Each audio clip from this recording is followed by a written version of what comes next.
Kathy Pogue and her daughter, 18-year-old student Dana Pogue, are suing Dana's sister, 20-year-old caregiver Nina Hawk, and her husband, 22-year-old inventory specialist John Hawk. Catherine and Dana say the couple owe for babysitting fees, the value of a couch, and money taken from a bank account. The Hawks are countersuing for 3 months of living expenses. Order. All rise.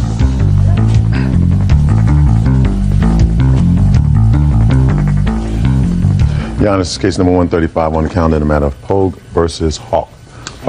You're welcome. Parties have been sworn in, Judge. You may be seated. Sir, have a seat. Mrs. Pogue, this young lady is your daughter. Yes, ma'am. And this is your other daughter. Yes, ma'am. And you're the husband. Let's deal with your daughter's lawsuit first, because I think that might be easier. You are suing your sister because you claim when you were living with her, she had promised to pay you for babysitting. Yes, ma'am. And she didn't. Yes, ma'am. How old are you? 18. How old were you when you were living with your sister? 18. When did you start to live with your sister? The middle of February. Why? I was kicked out of my father's house because I did not get along with my new stepmother. So Nina and her husband said that it would be fine for me to move in with them. How long had you been living with your father? I moved in with my father when I was 15. Prior to that, you had lived with your mother? Yes. Why did you leave your mother's house? Me and my mom didn't really get along at the time. Now, what was your living arrangement with your sister? At the beginning, we lived in an apartment, and I had my own room. And then after that, we moved into a bigger house, so I still had my own room. Okay. Were you paying any expenses? Yes. Actually, no, I had them under my name. I had the cable under my name and the telephone under my name, but they were paying it. So you were not paying any expenses in the house? No, because I was still going to school. And the answer is you were not. You were 18, but yeah. not paying any expenses in the house. Yes. Were you getting any money from your mother and father? No. Who was giving you spending money? My sister. And how many months did you live with her? 3 months, I think, exactly. Is that right? 3.5 months. So for 3.5 months, you lived while you were legally an adult, 18. You're living with your sister. You're not paying rent. You're not paying for food. No, You're not paying for transportation. And if you had to go to a movie or something, if you wanted to go to a movie or out with friends. I paid for it. I never asked her to pay for it. Did she ever give you any spending money? I mean, I can't believe that in 3.5 months you didn't say, could I have $5 or could I have $10 or... Bought her clothes, gave her money. Yes, I gave her $50 one time, $30 another just for spending money, paid for her boutonniere for her prom, bought her pants, bought her a whole outfit, bought her food for a bird. She neglected to tell me the last month her bird was without food and it died. But besides that, I paid it all. So why would you sue her for babysitting occasionally for her children? Because it was a verbal agreement that she said she would give me $110 from her financial aid for going to school to watch her daughter. During the summer, if I worked, and she made me almost lose my job. I had only worked there a week and a half, and she bailed out on me every single time I asked her to babysit during that only week and a half that she lived with me and I worked. I'm not going to bother with your babysitting claim, so now you can sit down. You should say thank you to your sister and forget it. All right, now let's get to your claim. There came a time when you wanted to use a bank account that was your daughter's, and you put money into a bank account that was in her name and her husband's? Just my name. Just your name? Mm-hmm. She opened the account for me, Your Honor.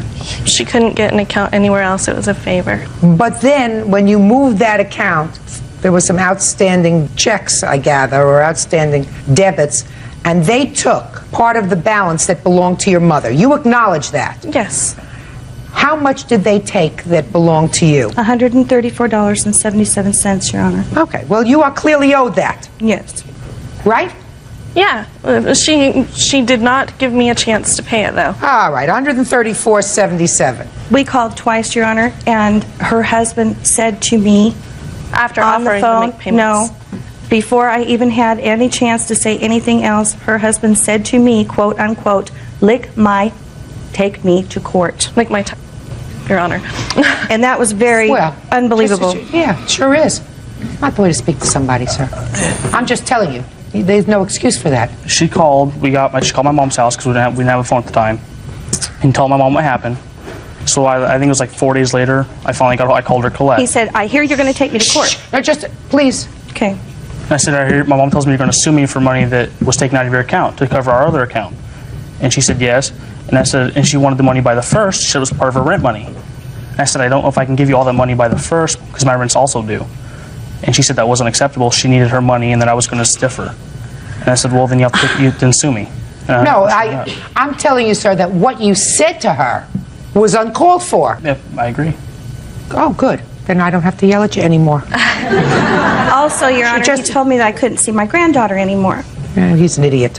Well, if you weren't smoking pot and drinking alcohol and just everything else, Stop. maybe I'd allow you. Please, I am not getting into this. Let me just No. take care of the money, please. Yes. You want to fight with each other? Do it outside. Judge Judy continues in a moment. Your Honor. Listen to me. Shouldn't say anything else that is going to make any situation worse. And later today, They dressed shamelessly and makeup, and they were hellions. We're 9 and 11 going on 17. real cases, real people. Judge Judy. Catherine Pogue and her daughter Dana Pogue say Dana's sister, Nina Hawk, and her husband John owe for babysitting fees, a couch, and stolen money.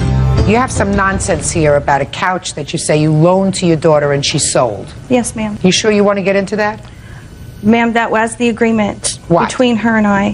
What was the Okay, I had a pretty good sized house, and I was going to move closer to my job.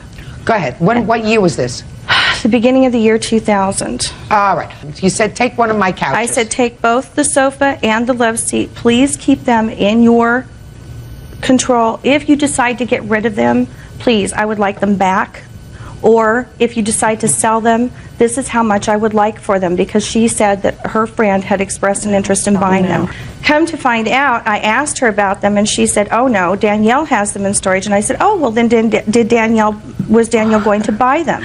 And she said, Danielle already gave me the $350. And I said, well then why didn't you give it to me? She said, well, I needed to use it at the time. And I said, okay, I understand that, but that was the agreement that you agreed to pay for them. Go ahead. This woman talks to me on a daily basis. No. Talk to me about the couches. She knows exactly what happened. When I was 17, April, she moved out to live with her boyfriend in Vancouver. She left me half the furniture. I've still got the buffet table, the sewing machine, never said anything about payment. I never expected this. I sold it to a friend of mine a year later. I was evicted a week and a half after she moved out because she hadn't paid 4 months' rent. Okay, when your mother moved, who remained in the house with you? My boyfriend and his best friend had to move in and help pay expenses. Just a second. So it was just you and your boyfriend? Yes.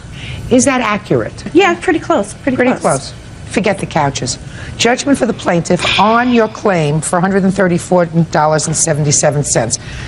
Let me deal with your counterclaim for a moment. Okay. And it will take only a moment. Okay.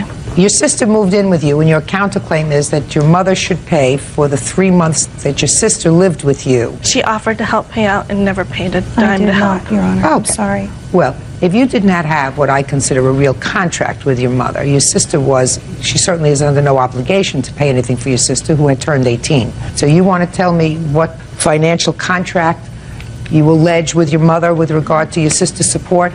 Not anything in writing, just verbally that she said she'd help out whenever she could and Helping did out not. whenever she could is not a contract. Yeah. Because she can't.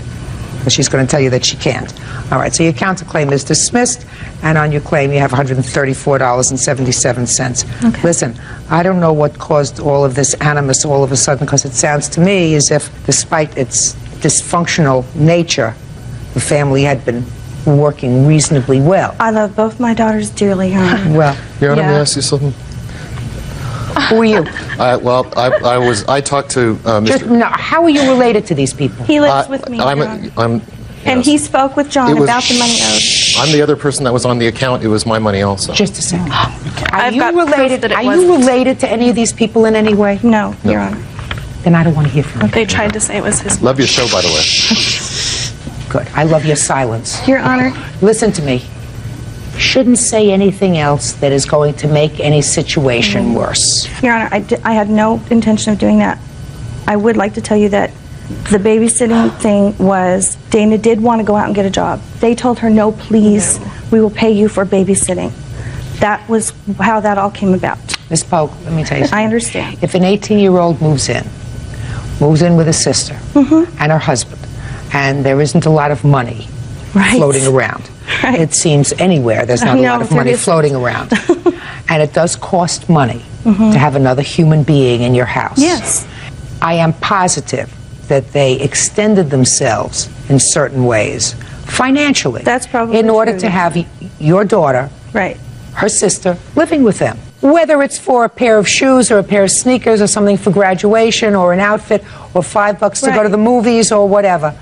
And I There shouldn't have been an issue. There shouldn't even have been an issue with regard to this suit by your daughter. And I That's all. understand that. So let's not say any more. Judgment for the plaintiff in the amount of $134.77. That's all. Thank you, Parties Your are Honor. excused. You may step out. They just don't understand that family is family. I'm really sorry it had to come to this. Basically, they've run out of people to borrow money from because they burnt all their bridges, and that's what this is really about. I don't understand why it happened. I called him up, asked him if he wanted to handle it like a man and make payments, and he said, no, take me to court. Customer Service Supervisor David Barrientos is suing his sister's boyfriend, 24-year-old student Samuel Randolph, for medical bills due to an assault.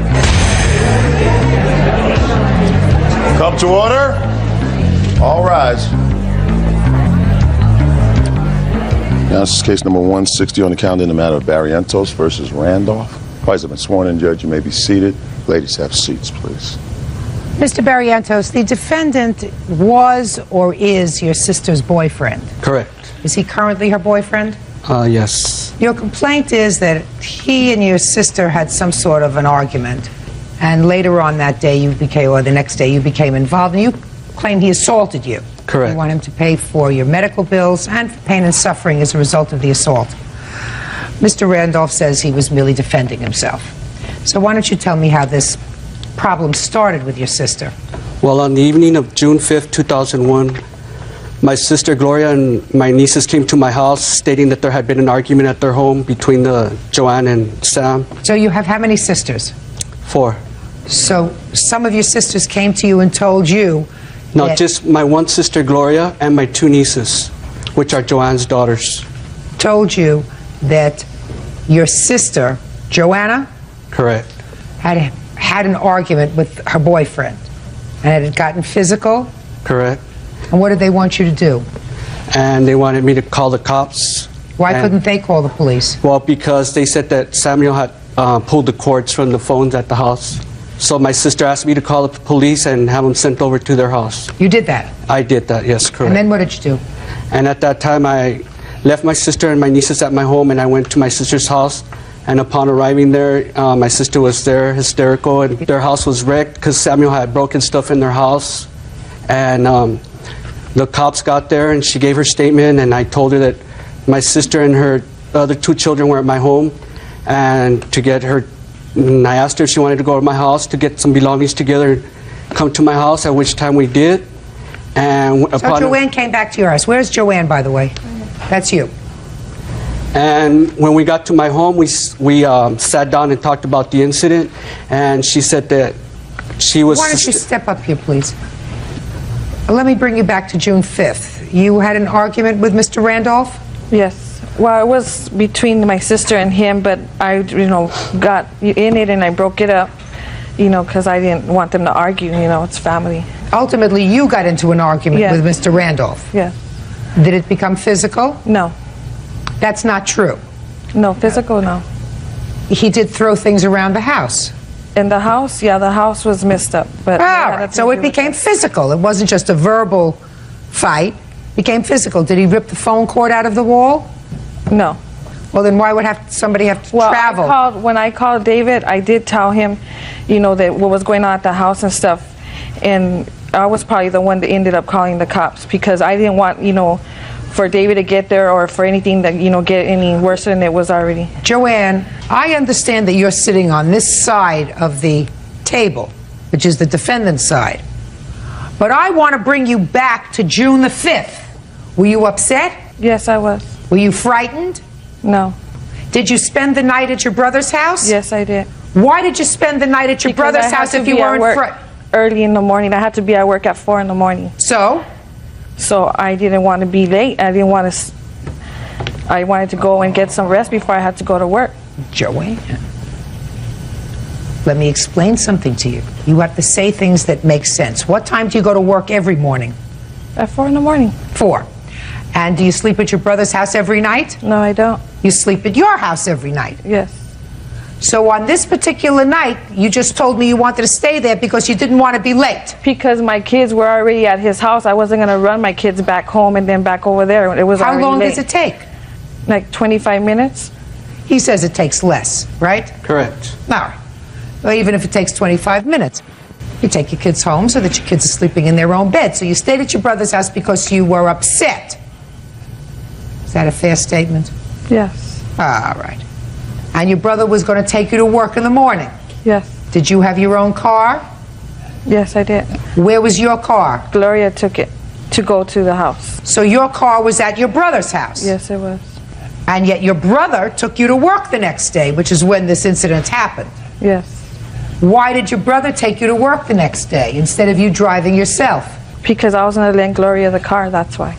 Is that why? Yes. Why did you take her to work? Because she had the kids to go to school. Why did you take her to work? Because she said she was afraid of Samuel because he had threatened her, and we locked her vehicle in my garage, Your Honor. You locked it in the garage, why? Because he had been calling my home all that evening and passing by my house, and she said that she wanted to leave because of that fact, and I told her, don't worry, we'll lock your car in my garage, and I will take you to work in the morning. Fine. And is that what you did? Yes, ma'am. What happened when you got there? Upon arriving at Sam's Club, we saw his vehicle parked there, and Joanne got, started You were getting at hysterical. the place 4 o'clock in the morning? Yes, I was. What were you doing there 4 o'clock in the morning? I figured I'd go there earlier to try and resolve, even see why she left, because the argument wasn't even between me and her. She left, so you went there at 4 o'clock in the morning.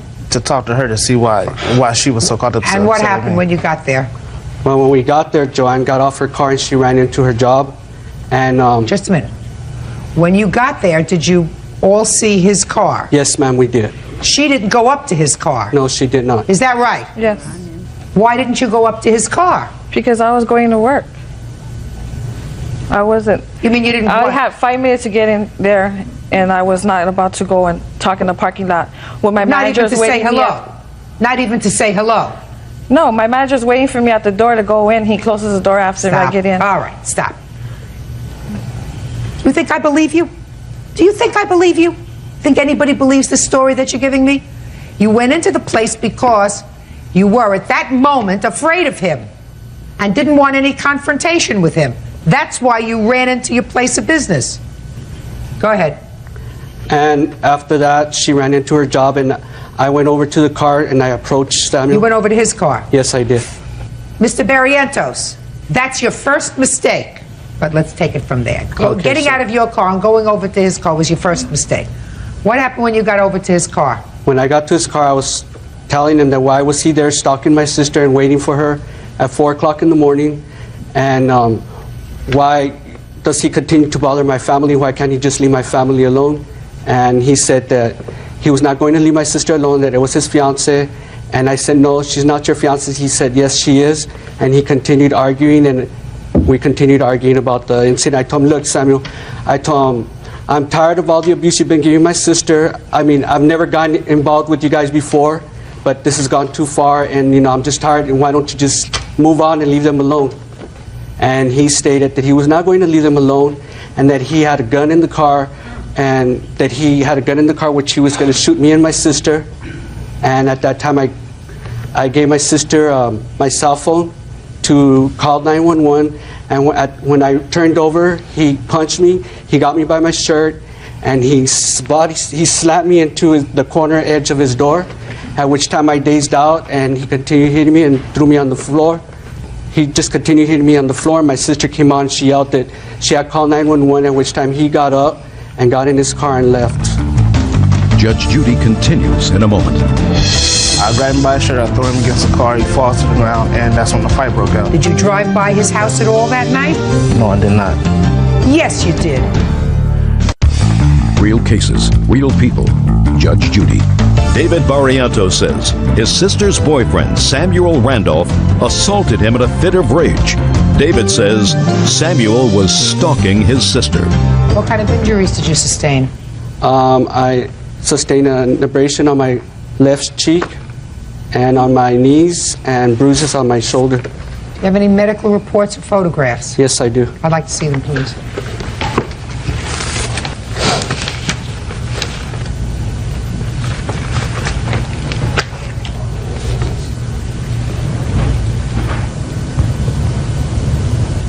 All right, Mr. Randolph, let me hear your version of the events, sir. Okay. The night before the fight happened, I believe that was June 4th. Me and Gloria had got in an argument. This is Gloria? That's Gloria, yes. I came home from work that day, and Joanne's oldest daughter's boyfriend was there, and we began to talk. And he told me, you know what, when you're at work, Gloria's talking stuff about, she's talking to Joanne, telling her all kind of stuff, why she shouldn't be with you. And I was like, well, why did she say this? At the time, her and her family was staying with us. She didn't work, her or her husband, so I was supporting them. So later that night, her daughter and her boyfriend, they leave, and I confront Gloria. I was like, look, Gloria, if you're gonna be living here with me and everything, I'm gonna support you guys. Don't talk about me, and please, not behind. If you have anything to say it to me. Argument broke out between me and her. At the time, Joanne was asleep in the house. Me and Gloria were outside. Gloria goes in and wakes Joanne up, talking about, well, do you see what he's saying to me, that I'm gonna have to leave and all this and that. And Joanne wakes up. She was like, well, what's going on? Me and Gloria, we started arguing. Joanne broke us up. Joanne told Gloria to take the car and just leave. Yeah, but you got upset, Mr. Randolph. You were throwing things around the house? Not at that point. At what point? The argument had escalated outside, and when she left, I came back in and I hit a glass, and the glass shattered on the ground. What else? That was it. Wasn't nothing thrown. I didn't pull the phone cord out of the wall or nothing like that. Well, what did you throw the glass for after she left? I just ran. I was upset. I went in and I hit the glass. Just a stupid part of them. Hit what glass? It was a big glass mirror. What did you break it with? My fist. Go ahead. Me and Joanne started talking about the incident. I guess talking or arguing? Talking at the time. I was kind of ready. She was trying to calm me down. I was the one upset. You were very upset. Oh yeah, I was. After the police arrived, that's when David came back to the house. They asked Joanne, well, did she have anywhere to go for the night? And she said, yeah, I can go with my brother. So she went to her brother's house. I went to my mother's house. Just a minute, but you started calling the house. My mother called the house to speak to Joanne to see what was going on. At the time, David told her, don't effing call here no more. Okay, so we didn't call no more. You didn't call? No, I did not call. Go ahead. So the night went on. I went up, I left the house possibly about 3:15, meet her up there at about 3:30. At the time, she hadn't arrived yet. I stepped outside of my car and I seen her brother and Gloria pull up, and Joanne walks inside of her job, and she... Did you call after her? Yeah, I called her name out. And what did she do when you called her name out? She turned around and looked at me, and she walked right in the door. So I get back in my car and get ready to leave, and David approaches me. He gets out the car, yells at me, why in the F are you still messing with my family, this and that. And I look at him and like, look, this is getting out of hand. This has nothing to do with you. So I turned around and get back in the car. When did you get out of the car? You didn't tell me you got out of the car. When he approached me. He approached you. You were still in your car. Yeah, when he started, I thought he was just coming over to talk to me, so I got out the car. As soon as I got out the car, he started yelling at me. All right, so he's yelling. Go ahead. I go around to open my car door. He pushes me in the car, and then he slams the door on my leg. Did you have injuries? I had a little abrasion on my right knee. Let me see. The police report states that the officer seen that. I don't have no pictures or anything. Let me see the police report.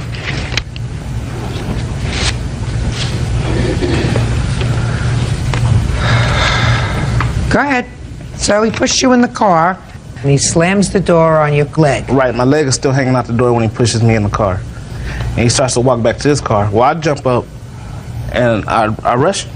Yeah. You know, I grab him by his shirt, I throw him against the car, he falls to the ground, and that's when the fight broke out. Okay. He pushed you into the car. What kind of car do you have? It was a Cadillac at the time. And then you said he slammed the door on your leg. Right. Bird, you know I'm not very good at these technical things, so I'm going to need your assistance. help work this out in my head. If you're in a car and somebody slams the door on your leg, you know, when you get your leg caught in the door, Right. would you step out a little bit over here? Could you show me where you think on your leg that car door might hit? I mean, I'm 6'3", Judge. Difference of height, but if I fell in, it probably hit me around just below the knee.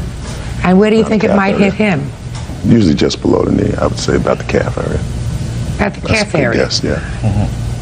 That's where it would strike me that it would hit you if the car door is slamming on your leg. I don't know I don't know the exact time that I got cut, whether it was when he pushed me into the car or when we started fighting. Right. So there wasn't an injury as a result of this door slamming on your leg, because the only indication here is that you had an abrasion to your right knee. Right. Now, if you're going into a car, it's your left side that's out of the car, not your right side. I guess the abrasion happened when we were fighting then. Then I guess it did. So you had no injury as a result of this alleged pushing into the car, right? Right. But he had some pretty serious injuries, sir. I tried to walk away from the incident, yeah. No, sir. You went there at 4 o'clock in the morning for a reason. Did you expect her brother to be there when she... No, I did not. Right. And she clearly didn't want to speak to you. Did you drive by his house at all that night? No, I did not. Yes, you did. Why didn't you stay in your house that night? I know, I just went to my mother's house that night. Right. So you were in your car. Because you could have stayed at your house. She wasn't there. You went to your mother's house and took a quick drive-by around his house before you got to your mother's house. So you were mad. And at 3:30 or 3:45 in the morning is not the time to have a discussion with her when she's going to work. You know that. Mr. Barrientos. I also have one more thing to state. Go ahead. On that same week of this incident, my sister stated that she didn't want nothing to do with Samuel no more. And that same 2 days later, we went and I rented a truck. We took all her stuff out. We put it in storage. Some of it is stored in my garage. And she moved in with me, and she continued to live with me for the next 6 months. Really? Until they got back together. Joanne, how come you didn't tell me that? I thought you just went to your brother's house so that you wouldn't be late for work the next day. That was true. That's what you were asking me. That's why I answered you that. So, and you decided to live there for 6 months? Hama? Yes. Let me give you a piece of advice, sir. Never get mixed up with somebody else's domestic situation. You see how they made up? They're like lovebirds again. Right. You're not talking to your sister's not talking to you. She's mad at Gloria's mad at her because you got involved with her domestic situation, right? Correct. They're all smoochy-dutchy and lovey-dovey, right? And now the family is estranged all because you try to do the right thing. However, the wrong thing is to stick your nose in somebody else's business. It was the wrong thing for you to get out of your car and go over to Mr. Randolph that morning. You drop your sister off and you leave. That doesn't mean that you're entitled to be assaulted. Correct. And I believe that you were. Mr. Randolph, you got to watch your temper, sir. How long are you back together again? It's been about a year. And how long have you been together all told? 3 years. How many times have you had the police out to your house? 3 times, about 3. Why? My temper. Your temper. Yeah. Has anybody ever said to you that you should at least try anger management? Yes. Is there any reason why you haven't availed yourself of an anger management program? No, not really. Were you drinking at the time of this incident? I had a beer earlier in the day. So it's not alcohol related. No. It's temper related. You got to learn how to take care of that, sir, because you're going to end up hurting somebody else, or you'll end up having a heart attack and dying yourself. Neither one are very smart. In any event, on this case, judgment for the plaintiff in the amount of $2,500. Thank you. Parties are excused. You may step out. He got upset because I found knives, laying around the house, and his temper, I was afraid that one of these days he was going to go off and get a knife and stab my sister. That's the way their family is. They're always in everybody else's business. I had to get in and protect my sister. 1 minute they're talking behind your back, then when they see you, it's all buddy-buddy. He just continues the abuse with her, and she just does not want to let go. Let bygones be bygones. I'm not going to hold Production worker Diane Wofford is suing her ex-boyfriend, welder Ron Cox, for the return of her belongings. Ron is countersuing for the return of his truck. Order. All rise. Quiet in the courtroom. Quiet in the courtroom, please. Now, this is case number 200 on the calendar in the matter of Wofford versus Cox. Parties have been sworn in, Judge. You may be seated. Folks, have seats. Miss Wofford, you and the defendant, according to your complaint, had an off-again, on-again relationship for about 7 years. Correct. The last time it was off again, it is your claim that he came into the house and took all the property, half of which was yours. He says he got sick and tired of being tossed out with the clothes on his back over the 7-year period and decided that he was going to take the property this time because he paid for it and it's his. He's got a counterclaim for a truck that he purchased for $750 that he says was put in your name because he had some driver's license problems and you had the truck towed onto your property and he wants his truck back. Is that right? Yes, ma'am. So my question is, why are you bothering me? Together on and off for 7 years, not married. You see, we don't have courts here for those people who choose just to live together. We have courts for people who are married and divorcing. You know, the property is either community property or it's property that is divided by equitable distribution. But you expect me to go back and figure out who bought what? Is that what you want? No. No. So what do you want? I would like half of what was given, or half of what was ours. Who bought it? We bought it together. We shared all of our monies together. Did you have a joint bank account? No, we did not. You mean you would see a TV and you would say, well, the TV is $500. Here's $250 and here's $250. That's correct. Show me. No,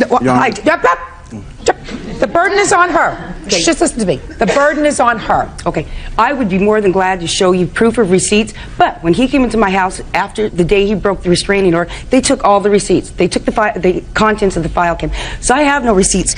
I have pictures of what the TV looks like. I have warranty cards on it. Did you That's go all into I the have house after there was a restraining order filed against you? I thought I was illegally served. I even called the courts. It was the next day. I went back and only took what things were mine. Tell me what you took. I took Mr. my Cox. TV, my camping gear, my skis, and things that my parents have given me over Like the what? years. Tin cans that we collect, What else? and my clothes. VCR that a friend of mine owed me $20, and he gave me his VCR instead because he didn't have the money to pay me back. What else? That's all I can remember. Okay. Now, how long did you live in this apartment together? About 5 years. Is that right? Yeah, a little over Very 5 good. years. Did you sleep in a bed? Yes, we did. Did he take the bed? No. Did you sit was on the too big. couch? Shh. Did you sit on a couch? Yes. Did he take the couch? No. Did you eat on a table? Yes. Did he take the table? Yes, he did. Kitchen table? Yes. Did you take the table? Yes, I just purchased it. Just a second. Oh. Took the table. Take the chairs that went with the table? There was 2 chairs with it. 2 chairs. Now let's go back to the living room. There's a sofa. Yes. Is there any chair in the living room? There was 1 chair. Did he take the chair? Yes, he did. Is that right? The recliner chair that my mom gave me, yes. Where did she Gave us. Did My his mom mother never gave give- you anything. Shh. Come on. Swafford. Did the recliner chair come from his mother? Yes. Is there a cocktail table in the living room? Yes, there was. Okay. And? He took that also, which was a Christmas gift. Just a second. Did you know, Mr. Cox, when I ask you what you took, you're I know, supposed to I'm answer sorry. me, sir. I'm a little nervous, that's all. I don't care if you're nervous or not. You remembered your skis and you remember the $20 VCR. When I ask you what you took, you're supposed to tell me. How many pieces of furniture did you leave? Everything that was hers, the couch. She has another kitchen table upstairs. All the 4 chairs that go to that kitchen table. Just a minute. Is there another kitchen table in the house? Yes, there was. And did he leave it? Oh, yes, he did. Good. What else? That was hers. Oh, just a second. What else did you leave is what I want to know. Her microwave, the microwave stand. All Okay, the just a dish- second. Was there a microwave in the house? Yes. And did he leave it? Yes. You see, what I'm trying to get at, Ms. see. Wofford, is following. I have absolutely no intention of wasting my time in going through a bunch of ridiculous items of property. You now have a house. Your house has a bed to sleep in, a table and chairs to eat off of, a couch to sit on, right? Yes, correct. You have a microwave, and I assume an oven. Oven is kind of hard to take, but you have a microwave to warm things up in. And as far as I'm concerned, that's as much cooking as any natural person has to have. So you have a perfectly livable condition. And I have no intention of going through items like a table and 2 chairs. You got a table and 2 chairs. You got a table and 4 chairs. You got a couch. You took the recliner chair. Okay, may I say something? There was personal items of mine that he took. Like what? When he took his clothes out of the closet, instead of looking, he just gathered them up like this. There was a ski jacket that was bought for me from my sister. The skis that he took that were given to me by my sister. There was several clothes, my fishing pole, my tackle box, the coffee table that was built for me by my son's friend. And here's a statement from him, from the agreement that him and Ron had on it. Because I paid for it, that's why the agreement's... No, that is not. Well, maybe why don't you explain why we got another coffee table? Listen to me. Listen to me. I'm sorry. Now I want to go back to the truck. Yes, ma'am. Who purchased the truck? I did. We did. Ask her Just a second. Just a second. Ask her who the owners were that I bought it from. She don't even know. How much did the truck cost? I paid $700 for it. Where did you get the $700 from? I made payments as I was working. Each payday I made payments on it because I couldn't pay $700 up front. We made payments on it. Just a second. How did you make payments on it? Because my boss... How? Oh, out of my check. Check or cash? Cash. Now, the rest of the money, sir, went for food, rent and gas and electric, and I assume that you paid those things together. We did. Is that right? My checks usually paid all the bills and stuff because my checks were bigger than her amount because at the time she was only making minimum wage. Okay, so your checks went to pay the household bills and her checks went for what? To get through. She had a direct deposit. In the last 6-8 months, the year that we were together, her money was her money and mine was mine. More or less my money got through and I had to beg her for That is not true whatsoever. That is not. Everything we had together was paid 50-50. He paid half the rent, I had paid half the rent. Electricity. I have some bills to show you that. I have no... Did you pay your rent by check? No, we paid it by cash. And can we get back listen to me. Listen to me. Hey! Judge Judy continues in a moment. Can we talk about the restraining order he broke? No. Ma'am, what about the... No!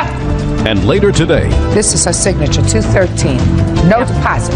Price of the puppy, $500. No deposit. What are you, a Swiftie? No, ma'am, that's her signature, ma'am. No, it isn't. Real cases, real people. Judge Judy. Diane Wofford says ex-boyfriend Ron Cox stole her belongings when he moved out of their apartment. Ron says Diane stole his truck. Do you have a car? Yes, I do. What kind of car do you have? I have the Toyota pickup and I have a Chevy... No! What kind of car do you have? I have a Chevy Cavalier that is... All right. Now, what year car is it? It's a 90 Chevy Cavalier. The time that the truck was purchased, were you driving the Chevy Cavalier? Yes. And what was Mr. Cox driving? He wasn't driving anything at the time because he doesn't have a driver's license. Okay. Bird, would you give me the title, please? Can we talk about the restraining order he broke? No. Okay. Can we talk about his alcoholism? You can talk about that with your children, but I'm not interested in it. I'm just interested in getting this... Sorry. I'm just interested in, right now, the truck. Okay. I see that this truck was purchased in 2 people's names. Is that right? I purchased... Is that right? It is at the time, yeah. All right. Now, Mr. Wofford, let me explain to you something, sir. While there is no equitable distribution or community property involved in people living together, when people choose stupidly to live together for 7 years or 5 years without benefit of marriage, I'm going to take the easiest way out for a court in determining who owns property. And as far as I'm concerned, this property is owned 50-50. Do you understand? You chose, for whatever reason, to put her name on the title. I made that mistake. You made a mistake. If you made a mistake, why should I have to suffer for it by extending this case any longer than I have to? Now, you paid $700 for the truck? Yes, ma'am. Is that right? Correct. Very good. Now, Ms. Wofford, are you driving this pickup now? Yes, I am. What happened to your Chevy? It's broken. The front so you're driving it? Yes. Is that right? Yes, correct. And do you drive it to work? Yes, I do. And I assume you want to keep it? Yes, I do. Very good. Then you will pay him on his counterclaim, okay, $350. Your claim is dismissed. On the counterclaim, I'm awarding you $350, sir. Do you understand? Yes, ma'am. Sign over the title. What about all my stuff? What about my personal belongings that he has taken out of my home? Sign over the title. Do we have a pen?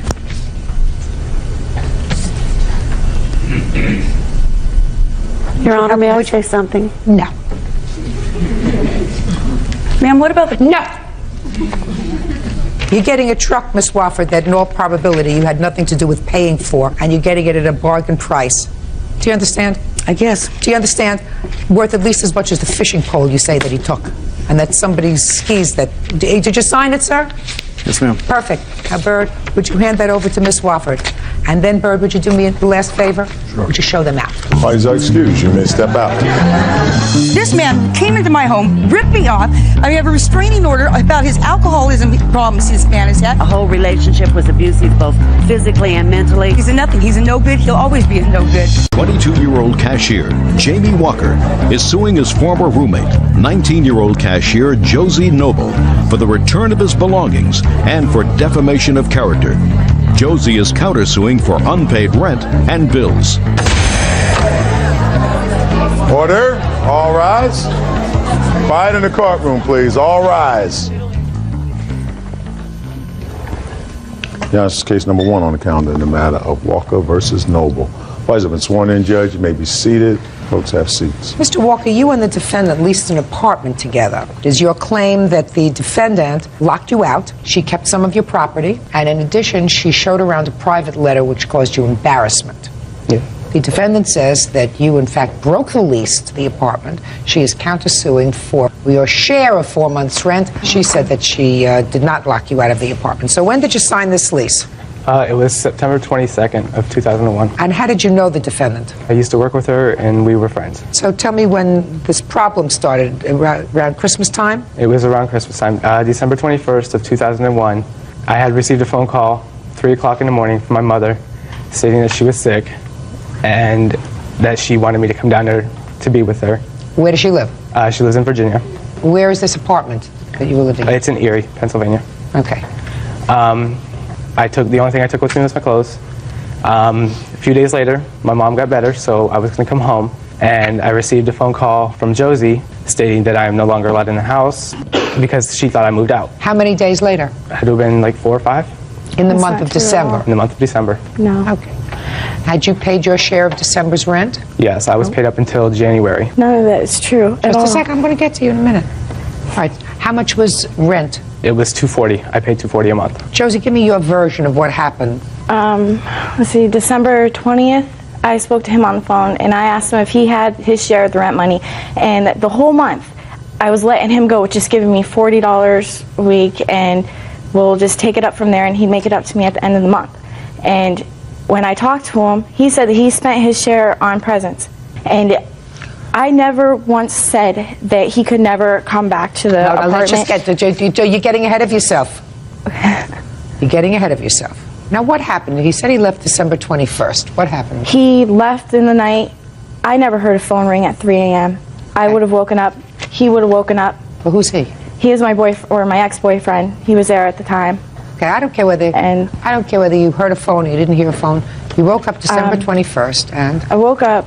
Well, he woke up to go wake Jamie up to go to work, and he found this note that Jamie left. Can I see it, please?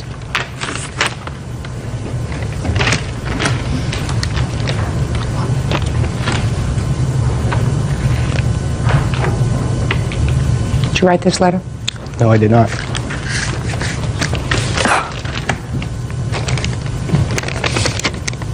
That is not my writing. Oh my God. I have very sloppy writing. That is not my writing. Do you have any other writing of the... I have the copy of the lease that he signed, and I don't know about that.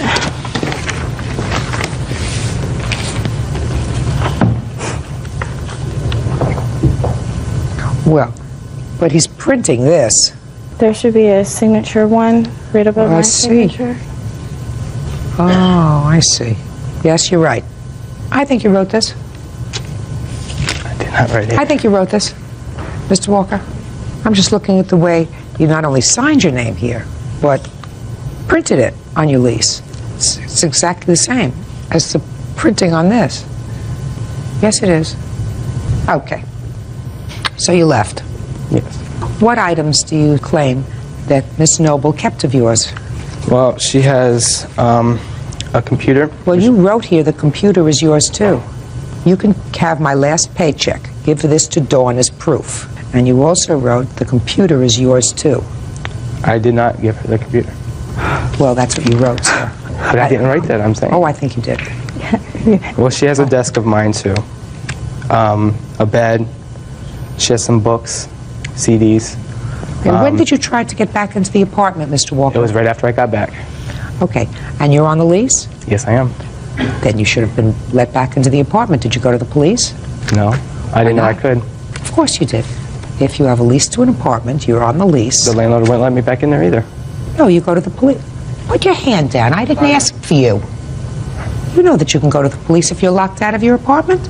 Come. And they had the locks changed too. So what? The police go, they knock at the door, they say he has a lease to the apartment, he has the absolute right to be here, to the apartment. You were ready to go home in a couple of days. You go home. So I don't believe you, sir. He didn't go to Virginia. I have a receipt from my cousin who sent him money while he was in York, PA. I don't care where he went. I don't believe him. You want to tell me the second part of your lawsuit, sir? Second part of your lawsuit is about a letter. Yes.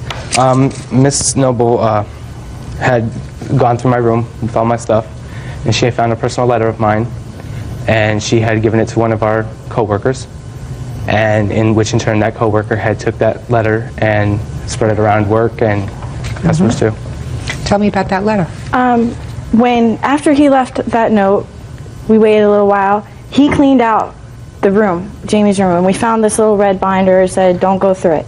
So we're going to go through it. Of course. And he found the letter, handed it to me, I read it, got a kick out of it, and the girl that I showed, he was going around saying that he slept with her, telling nasty stories about her, and it's like, she wasn't my best friend, but she was like a coworker, and it's affecting her reputation. So we invited her over, we showed her the letter, she said, "Can I keep it?" And I didn't care. And she kept it, gave it back. I don't know what That's why, Mr. Walker, if you honestly wanted to get back into your apartment, and I don't know where you went, because you had valuable things in there, things that you didn't want shown around, that's why you go to the police and you get all your stuff. When for the first time did you decide to get back your stuff? It was right after I got back. No. Which was what month? December. In December? Mm-hmm. So what did you do? I called her and So what did you do? Did you go to court in December? Did you go to court in January or February? What'd you do? And no, I waited because she said she was going to take me to court first. And I never got anything back, so I filed the case. Why should you? Listen to me. Because she said she was going to. Mr. Walker, you're not an unintelligent person, are you? No. You're locked out of your apartment, you go to the police, you say, "I have to get my stuff, my computer, my private stuff." I went away in the middle of the night to help take care of my ailing mother. He was never locked out. I didn't get the locks changed until about a month ago. Not even like 2 weeks ago. What happened was he left a note in my mailbox telling me to call him on a cell phone number, and I told him, "Why don't you just give me like $500 and I won't go to the cops and I won't go do all this stuff so I can get the rest of my money back, because I really wanted to avoid this." Judge Judy continues in a moment. It doesn't give her the right to spread it around work. That's my personal information. I showed a girl that you lied about. And later today, Show me. Well, what do you think you were coming here for? Waltz lessons? No. Show me where you had paid off the bills. real cases, real people. Judge Judy. Jamie Walker says former roommate Josie Noble owes for the return of his belongings. Jamie also says Josie defamed his character. Go ahead. May I say something to that? Who are you? I'm Sarah, Jamie's friend. He's staying with me at the current moment. Sure.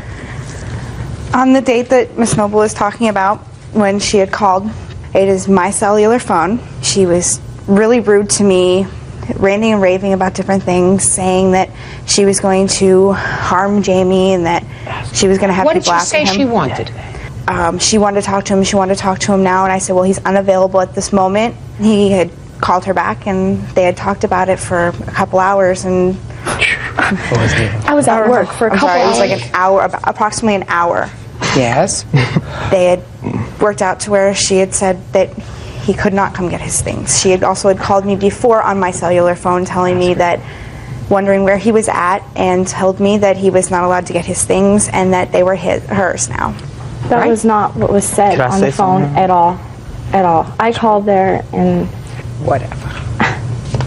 I don't know what this letter said. I don't have this letter, unless somebody has a copy of the letter. Do you have a copy of the letter? I have proof that it was about, what it entailed. And it was left in your house? It was left in the apartment, yes. Right, which I find that you left. But that doesn't give her the right to spread it around work. That's my personal information. May I say something? I showed a girl that you lied about. You Yeah, may she not. was right. It doesn't lend anything. Neither did her statement lend anything, but I thought maybe it might. I was there a lot, like around through everything that happened, so.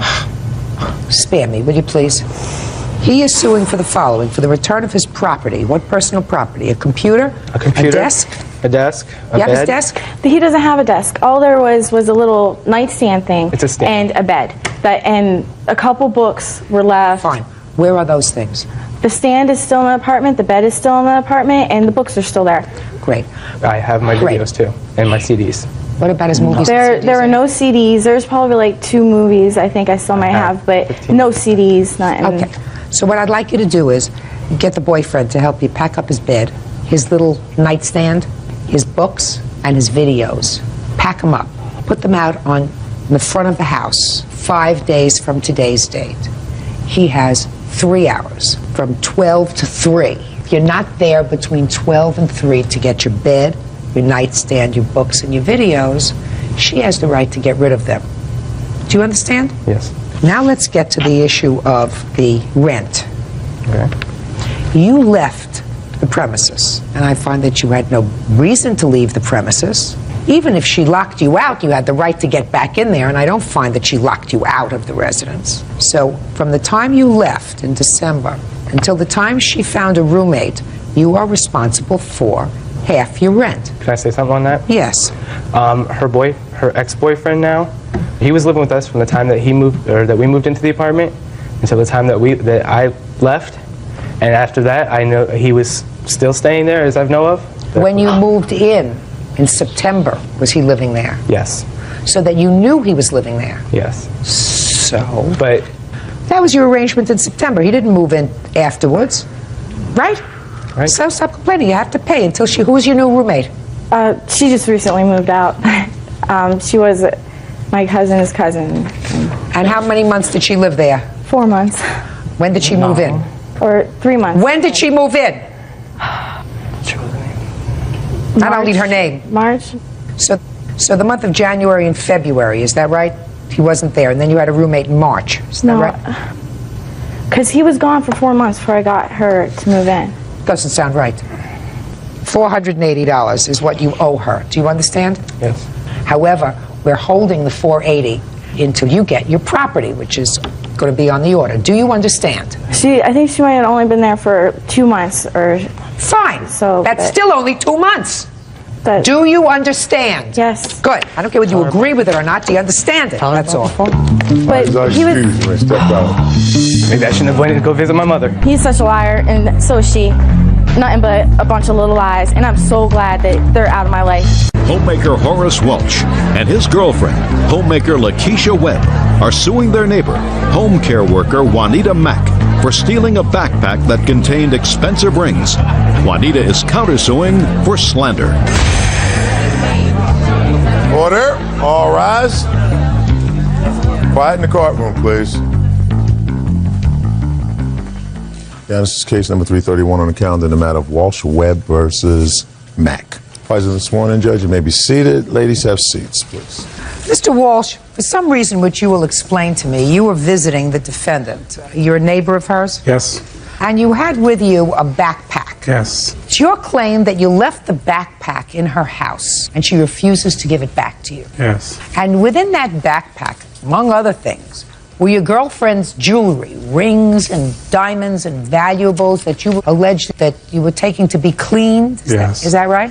Yes. So you're suing her for $2,000, the return or value of the property. The defendant says she doesn't know what devil you're talking about, that you came into her apartment to use her phone, you didn't leave anything there, and she's counterclaiming because she said you and your girlfriend have been going all over town calling her a thief, among other things. How long have you been her neighbor, Mr. Walsh? For 7 months. Okay, and how long have you been living there, Miss Mack? Since '98. Is this an apartment building? Yes. Now, on what date do you claim you were visiting Miss Mack? This was like the 22nd. Well, prior to this incident, I visited her several times on different occasions. What were you visiting her for? We were just hanging out, talking, having drinks. You were friends? Yes. Did you become friends before or after you moved in? After. You didn't know her before? No. So you've known her for about 7 months? As a matter of fact, I've been seeing her for about 7 months. I've only known her for about, 2.5 months. What do you mean you've been seeing her? Seeing her as a neighbor, speaking to her as a neighbor. Okay, but it's been 2.5 months that you've been going there occasionally and hanging out? Yes. Okay, go ahead, talk to me. On the 22nd, I was over her house. This was a Sunday. 22nd of? September. Go ahead. It was a Sunday. I didn't know at the time that I had a warrant out for my arrest, which when I left her house, I got picked up on that warrant. For what? It was just something personal with me and my family. Something me and my family is going through. Like what? A domestic violence. Okay. So you were arrested on the 22nd of September, right? Yes. After you left her house? Yes. Go ahead. Okay, I left my things there. This is the day that you allege that you left this backpack there? My backpack and my CD bag as well, yes. Let's go step by step. You went in to visit. Yes. How long did you stay? I was there for several hours. What were you doing? We were just hanging out talking. And then it was time for you to leave? No, it wasn't time for me to leave. I told her I'd be back. I stepped out for a minute. What did you step out for? To go home. To go home for what? To go home and see my family, just to go home. I had seen my daughter and I was worried about her and I went home. But in the process of me going home. Just a second. Yes. How old was your daughter? 17 months. When you left your home, or where was your daughter? I never left home. I was always hanging out with her until I left. That's when I got arrested. What do you mean you went to see about your daughter? I went to go check on my daughter. Who was with her? Her mother. The same mother that was having you arrested for domestic violence? That one. Raise your hand if that person is in the room today. Right here. But I don't. Keep going. Okay. Keep going, sir. Basically, I went to Basically, jail. I'm not getting the whole story, and I want to tell you something. When I don't get the whole story, that is not a good thing for you. So let's go. You his wife? No. You his girlfriend, the mother of the 17-month-old? Yes. You were having him arrested for domestic violence, is that right? Yes. He's next door hanging out with the neighbor, according to him, and in his possession is a backpack containing all your jewelry. Is that right? Yes. And you were taking to have cleaned. Yes. You understand what I mean when I'm not getting the whole story? Stupid isn't written here, sir. I had already had. Stupid is not written here. Oh, God. Keep going. I love it as we make it up as we go along. So you got the jewelry that's in the backpack that you're taking to have clean that belongs to your girlfriend who was in the process of calling the police to have you arrested. Keep going. Keep going. So you go and you check up on your 17-month-old daughter, and what happened? You got arrested. I got arrested. Next. I called Juanita from jail and told her that I was arrested to give my things to my mother because I knew she wouldn't give them to her. You knew she wouldn't give them to her. I knew she wouldn't give them to my girlfriend. Why not? Because she told me she wouldn't. What do you mean she told you she wouldn't? She told me, I'm not giving nothing to her. I'll give it to your mother or your son or somebody else. Why is that? Because she didn't want to give it to her. Why? Judge, I don't know. Because she was afraid I was going to find out what was going on between them two. Oh. Anyway. Shh. So my mom called her. What were you doing with her jewelry? Like I said, I was taking to get it clean. I had it for a couple of days in my backpack, though. Okay. All right. Get out of here. It was Judge. Go ahead. My mom called her, talked to her. My mom told me, yeah, she said she would be willing to meet me to give me your backpack. And so when my mom did finally get back with her, she started saying she didn't know what she was talking about. I've never been to her house before, and all this started coming up. So, keep going. So I went and did a small claims because, I mean, a lot of my personal things was in my backpack, which I'm taking a major loss on. What were you doing in her house? Like I said, we've been hanging out. You've been hanging out. Have you been intimate with her? No. Well, she seems to think you've been intimate. Well, of course she's going to think that. Of course she's going to think that. You've been just hanging out. Couldn't you find someplace else to hang out? Huh? I mean, we had just moved out there. I don't know anyone.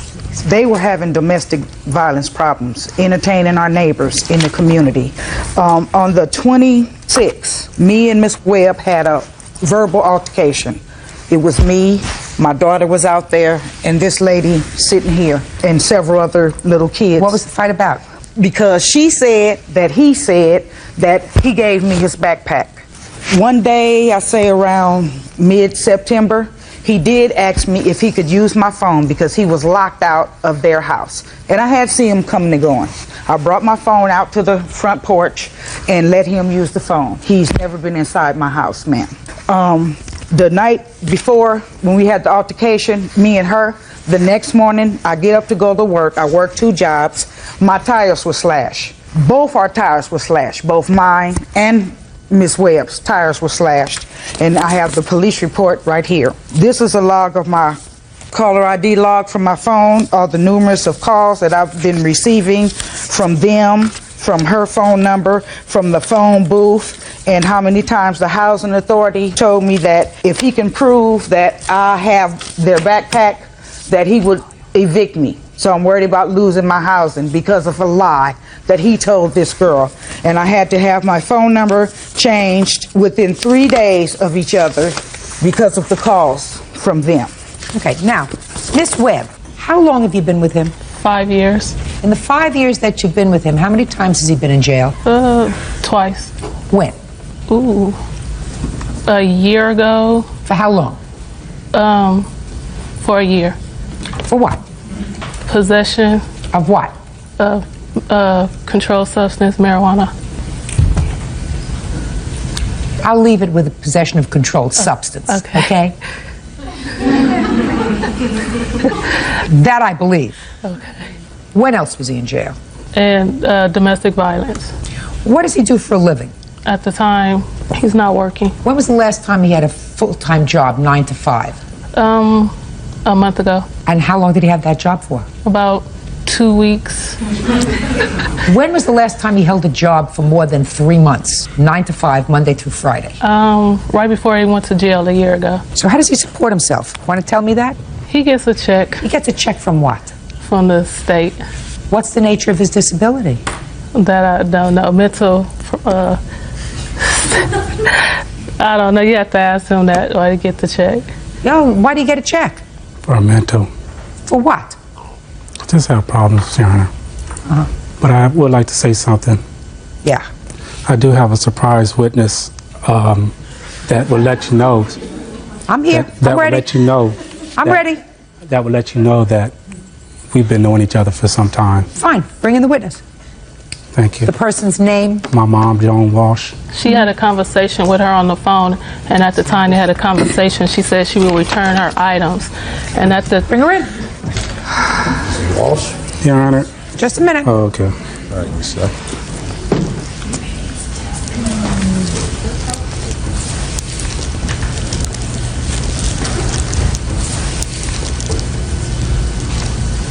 Miss Walsh, how long do you know the defendant, Miss Mack? I don't. How many times have you met her? Never. Never seen her in person except for today? Never. Did you ever speak to her on the phone? Yes, I did. Who called who? She called me on the 18th of September and on the 22nd of September. Okay, and what did she say to you on the 18th of September? That she was a friend of my son's. She asked me, was he there? I asked her who was calling, because I'm the mother of 6 adult children. I don't answer any questions. And I asked who was calling. Oh, I'm a friend.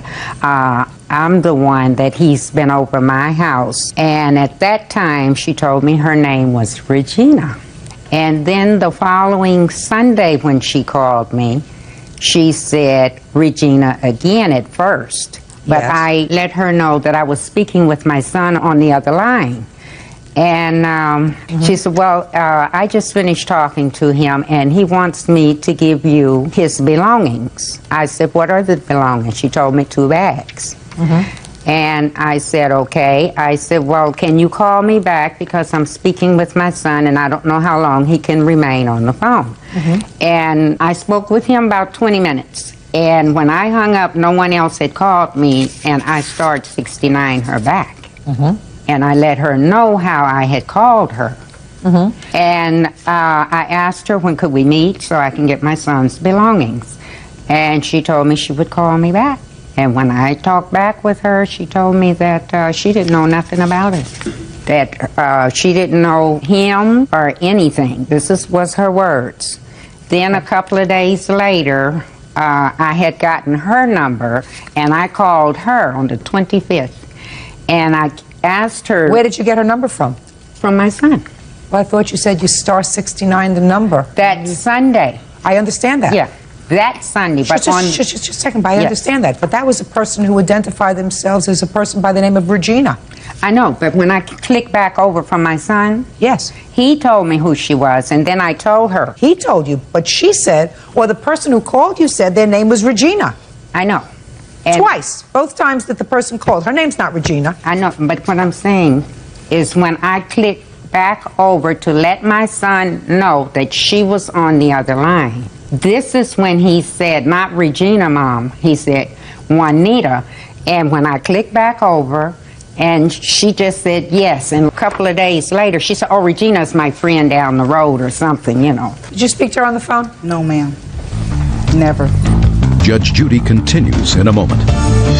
He told your story. I don't believe that you're in the process of having him arrested for domestic violence and he's schlepping your jewelry to a jeweler to have it cleaned. That's the first lie. Everything else after that is downhill. Real cases, real people. Judge Judy. Horace Walsh is accusing neighbor Juanita Mack of stealing a backpack that contained his girlfriend's jewelry. Horace says he was taking the jewelry to get cleaned. Okay, I'll take a look at it. This is where she starts 69 at, the highlights when she called her.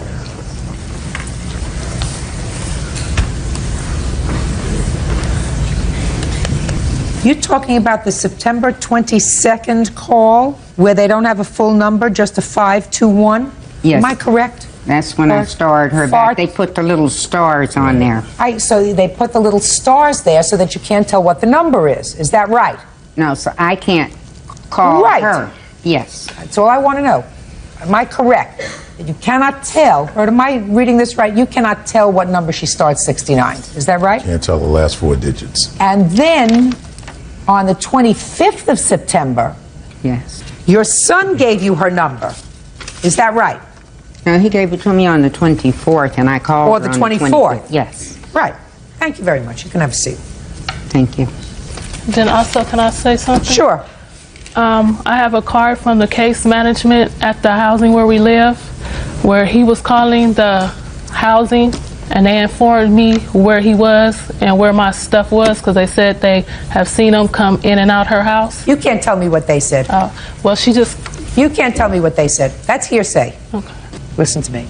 I don't believe his story that he had your jewelry in a backpack because he was taking it to have it cleaned. That's the first lie. Everything else after that is downhill. Do you understand what I'm saying to you?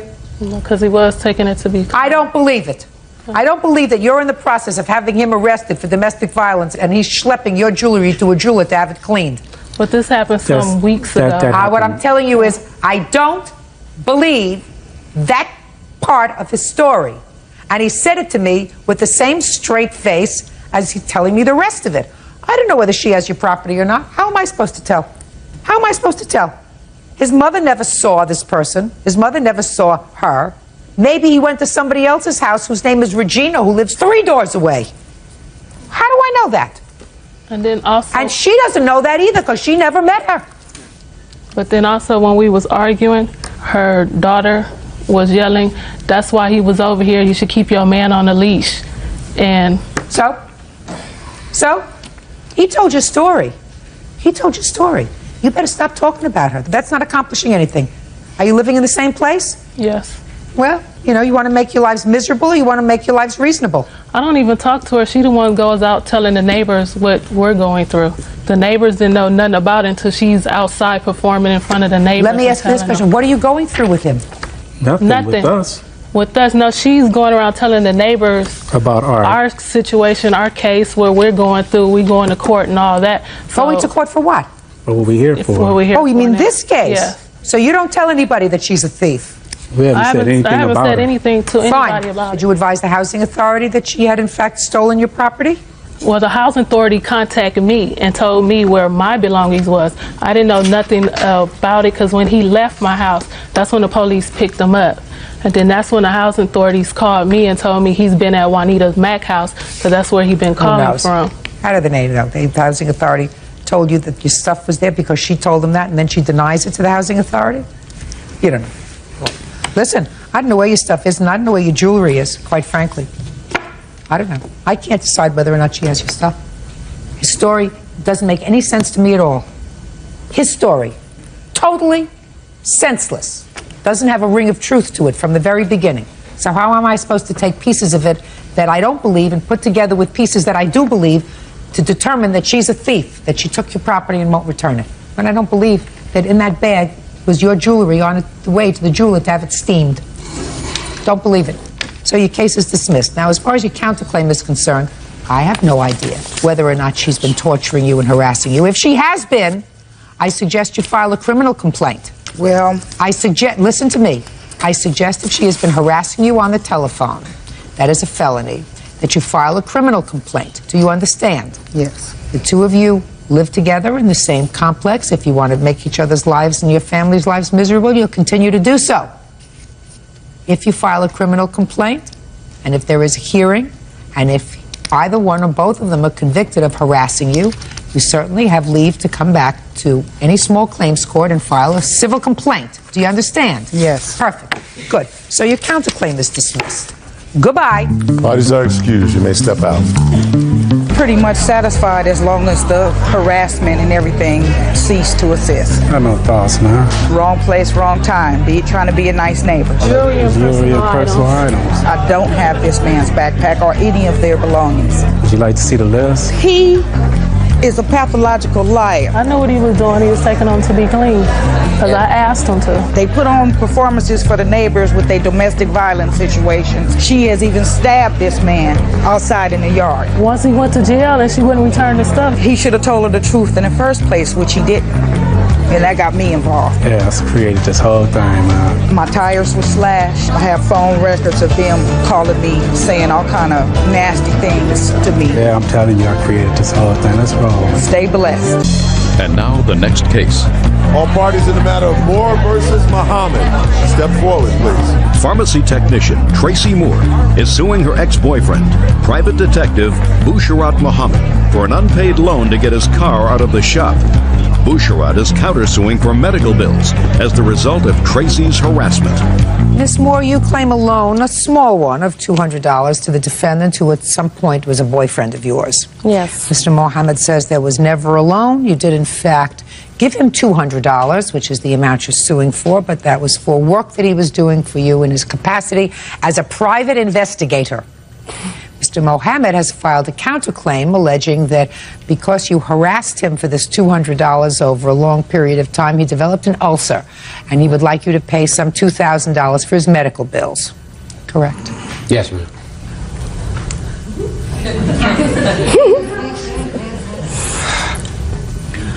When did you meet him, and when did you give him the $200? I met him at the end of July in 2002.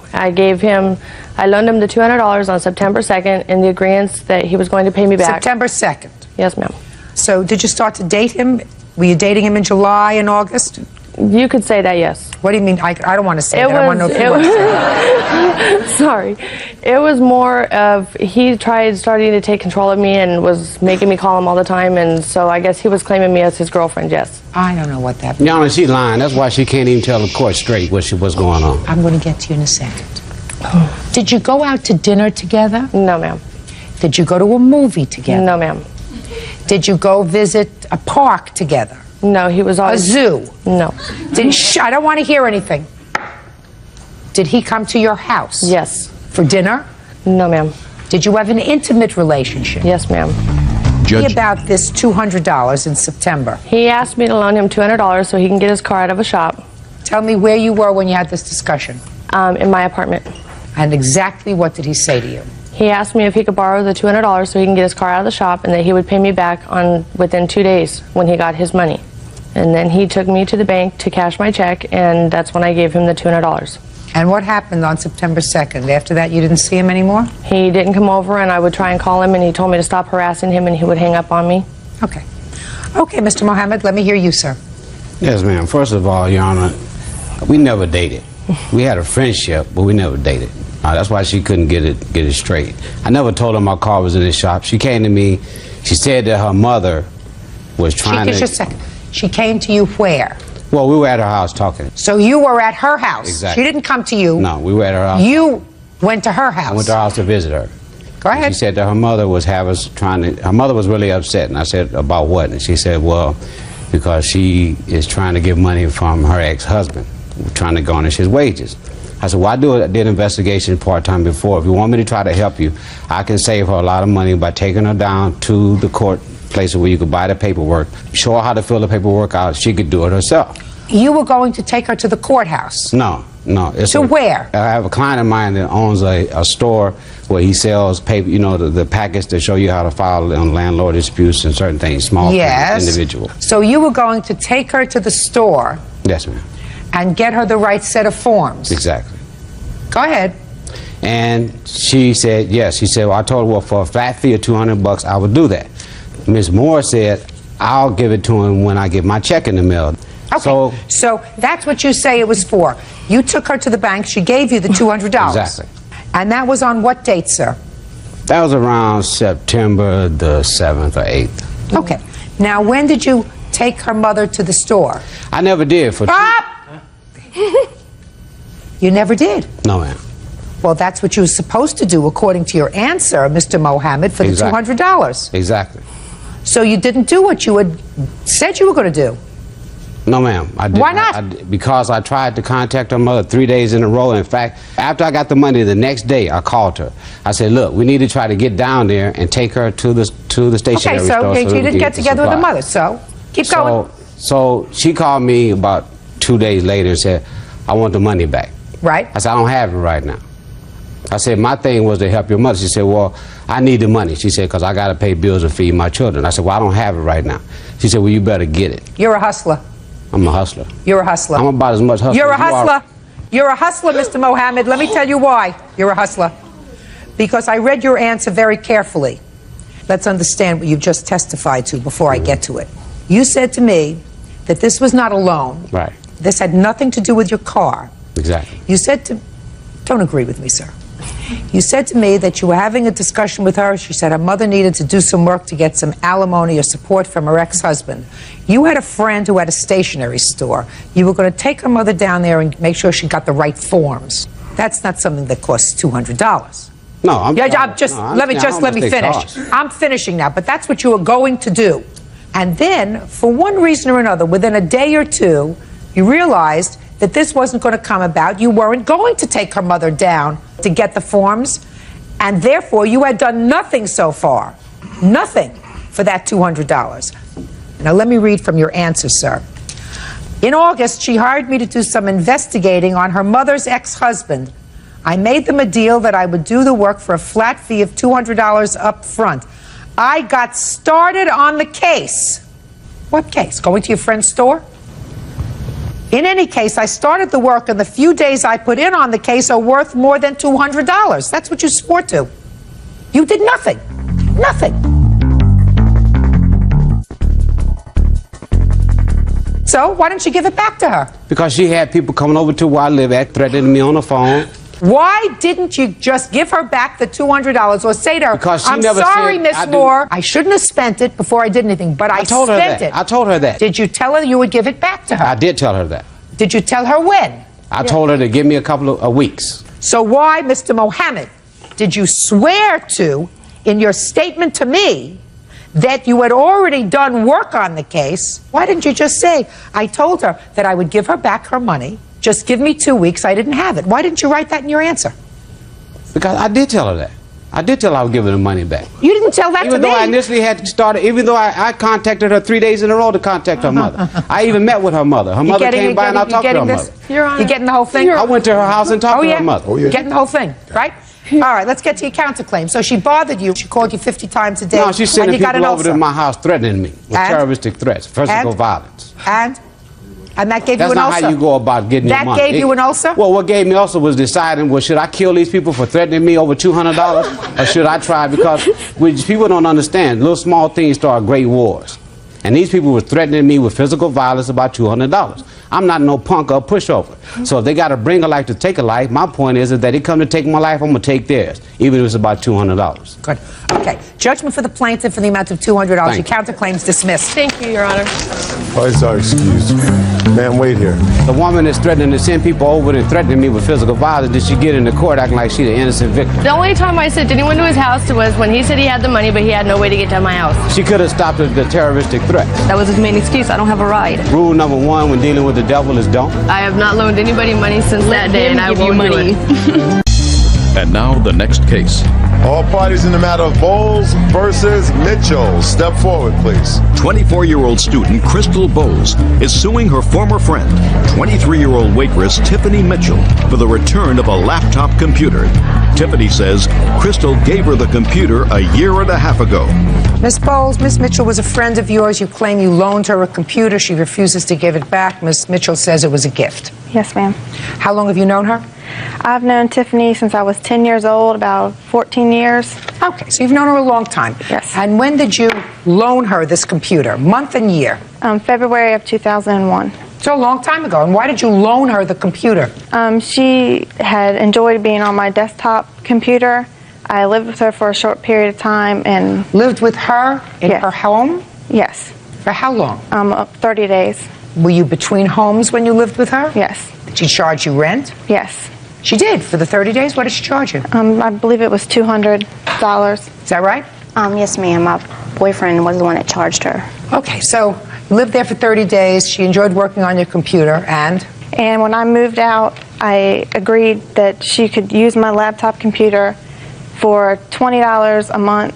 I was still paying on the computer, and that was the minimum payment. You bought the computer on time? Yes. How much was left on it when you moved out in February of 2001? Around $500. So you paid off the computer $20 a month? Yes, that was my minimum payment.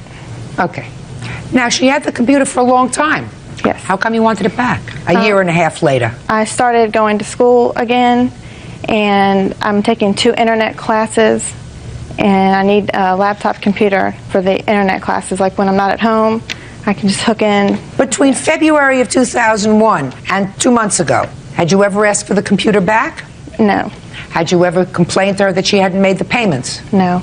So let's hear the story. She says you want the computer for your boyfriend. Mm-hmm. Is that right? No. I need it for myself. All right, Miss Mitchell. Let me hear your version of these events. Okay. I received the computer, as she said, in February, and I haven't heard anything all the way until recently, 2 months ago. We were talking on the computer, and she says, I don't know how to say this, but my boyfriend needs the computer for school. He's taking classes. And I said, but I thought you gave it to me. She goes, well, I let you use it. And I was like, for a year and a half you let me use it? You didn't ask for it back since? And I was like, well, at least until I can get another computer, I'll give it back to you. But until then, I'm like, I pay payments on it to get the internet service, and plus it's kind of broke right now. It has duct tape all wrapped around it, and I told her that it's not really usable. It don't prop up or anything.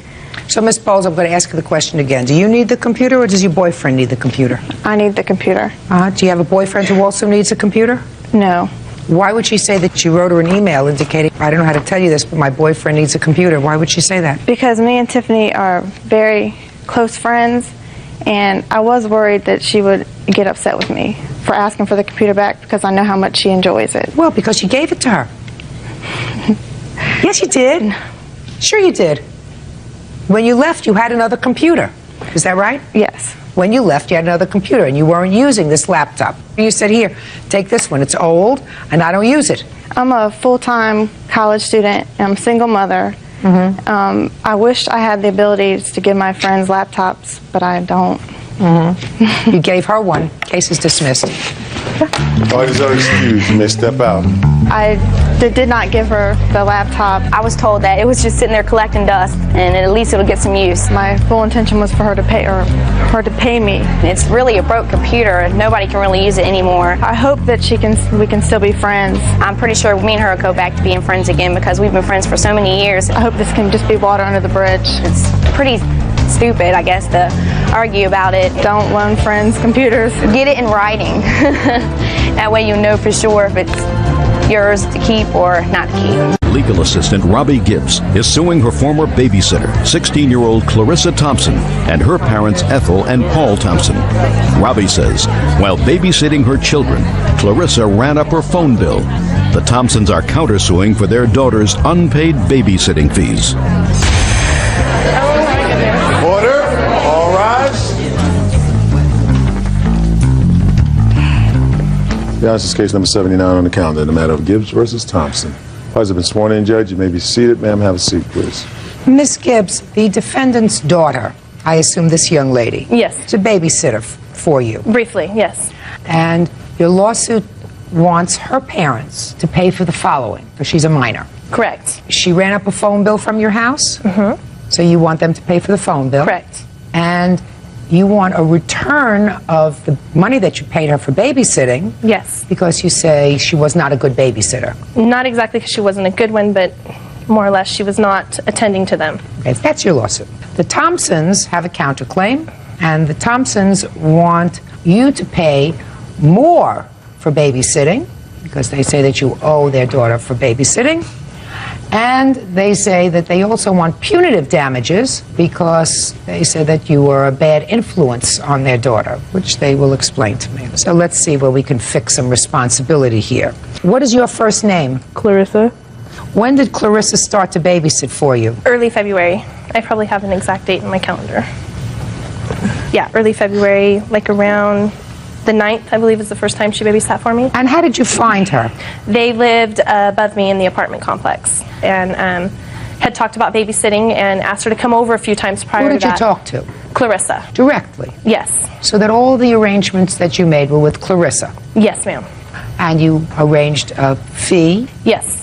After about a week or so, we decided that I would just go ahead and give her $30 a week because I was using her for an hour here, an hour there during the week. So far, Clarissa, is that correct, that she was going to pay you $30 a week? No, it is not. Well, what was she supposed to pay you? Well, she agreed to pay me $20 every time I babysat for her, which led to almost every day. Really? $20 a day, even if you only babysat for an hour? It was more than an hour. I would stay overnight sometimes because she would come home so late. So starting the beginning of February, she started to babysit for you? Yes, ma'am. Is that right, Clarissa? Yes, I started February 12th, actually. Okay. Did she babysit for you in March? Yes, she did. Is that right, Clarissa? Yes. And you got paid? Not really. She only paid me like once, and that was $60. In all the time that you babysat for her? Only $60. Really? Yes. What about April? Did she babysit for you? No, ma'am. I received my first phone bill on March 24th. And that's when you stopped the babysitting? Actually, I had stopped babysitting about a week prior to that. I had come home and my 2-year-old had burned a popsicle stick on the stove. He said he was cooking it. Okay. And how many weeks in total had she babysat for you? Approximately 4 or 5. How many weeks? 6. Let's go through your book and figure out exactly how many weeks she babysat for Would you like the book? Yeah. I didn't write down always when she babysat. I know I have the first few times written down. She babysat every week for you after you hired her.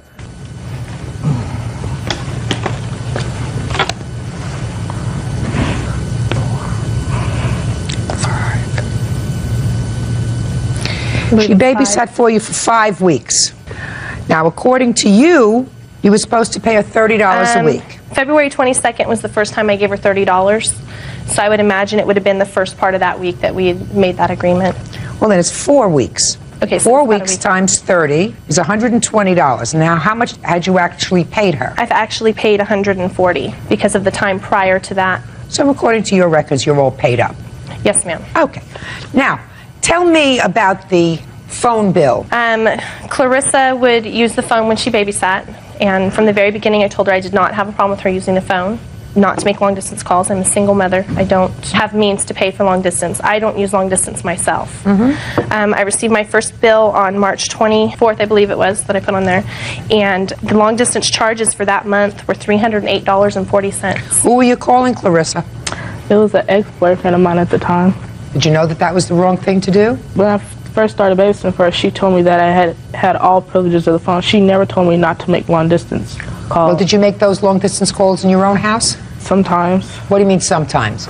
Well, did you ever get a phone bill for $300 a month? No, ma'am. No, of course not. Don't fool around with me, Clarissa. Don't fool around with me. Okay, so that's $308. Was that the total phone bill? No, then I received one in mid-April for $31 in long distance, $87 in collect calls, and... Was the boyfriend making collect calls to you? No, he always called me direct. So nobody called you collect? No. Does this have the number of the... Yes, it does. Is it the same number that she No, called? ma'am, it's not. It's a Fresno number. When I asked Clarissa, have you been accepting collect calls from this number? And she says, no, I haven't. No, I haven't. And I have here $85 in collect calls. There's... Well, she says she doesn't know whose those are, but it really doesn't make any difference. They're not mine. Let's say they're Clarissa's. Why should her parents be responsible for that? Because she's a minor. No, you're responsible for it. And I'm going to tell you why you're responsible for it. Because you have a mechanism where you can put on your phone a block so that you can't make long-distance calls. I've never had a need for that. I make long-distance occasionally. Let me explain something to you. Your business arrangement was never with Clarissa's parents. Your business arrangement was with Clarissa. And if you want to ensure that things in your house are not abused, you have to take steps to do that. Her parents can't come into your house and do that. You have to do that. They are not responsible for the long-distance call made by their daughter in your house. You're responsible. You have to be prudent and vigilant. Make sure that the phone isn't used. Put the phone away. Lock up the phone. Disconnect the phone. Do whatever you want to do with it. But there is no way that you are going to hold the Thompsons responsible for her calls that she made. I had not going to happen. The agreement with her mother at one time, though, Your Honor. I don't care whether you discussed an agreement with her mother or not. They're not responsible. You're responsible because they have no ability to see to it that in your house the phone isn't abused. They know how to do it in their house because her mother wouldn't tolerate it. Right? Right. Judge Judy continues in a moment. You think you're entitled to more money? Well, yes. Really? How much do you think she owes you? Well, see... Give me an idea. I say about over 600. Really? Yes. Really? Real cases, real people. Judge Judy. Robbie Gibbs says former babysitter 16-year-old Clarissa Thompson ran up her phone bill with long-distance phone calls. Clarissa says Robbie still owes her money. Go ahead. Your Honor, he would call her directly when I was there. So? So I never had any clue that she was calling him or making Neither did her mother. Neither did her mother. You want to take care of your phone? Lock it in your drawer. It's not her mother's fault. And you'll know better next time. You hire a babysitter, you take out the phone. Or you put a block on it. You say you can't make long-distance calls. That's it. It's not legally responsible. And I can't find that her parents are responsible because you have the responsibility of ensuring that when you hire a teenage babysitter and you know that they sit on the phone and they can sit on the phone for hours, you make sure that they can't get to your phone. All right. Now, you want to tell me why you think you're entitled to any money back from the money that you paid her for babysitting? Because she wasn't babysitting. She would go in my room and shut the door and use the phone. I came home on an occasion when that happened. When was the first time you came home and found her? It was about 2 weeks before I had her quit babysitting, and I told her she was not welcome at my home anymore. Her mother came down. We talked about it. Her mother assured me that it would not happen again. The following week is when I came home and my son had been burning a popsicle stick. So? Then you fired her. And then I fired her, yes. So why do you think you're entitled to anything back? I just put it in there because I thought that I paid her for services that were not rendered. You should have been more vigilant. If I came home and found my 2 babies weren't being cared for by a babysitter, I would say thank you very much.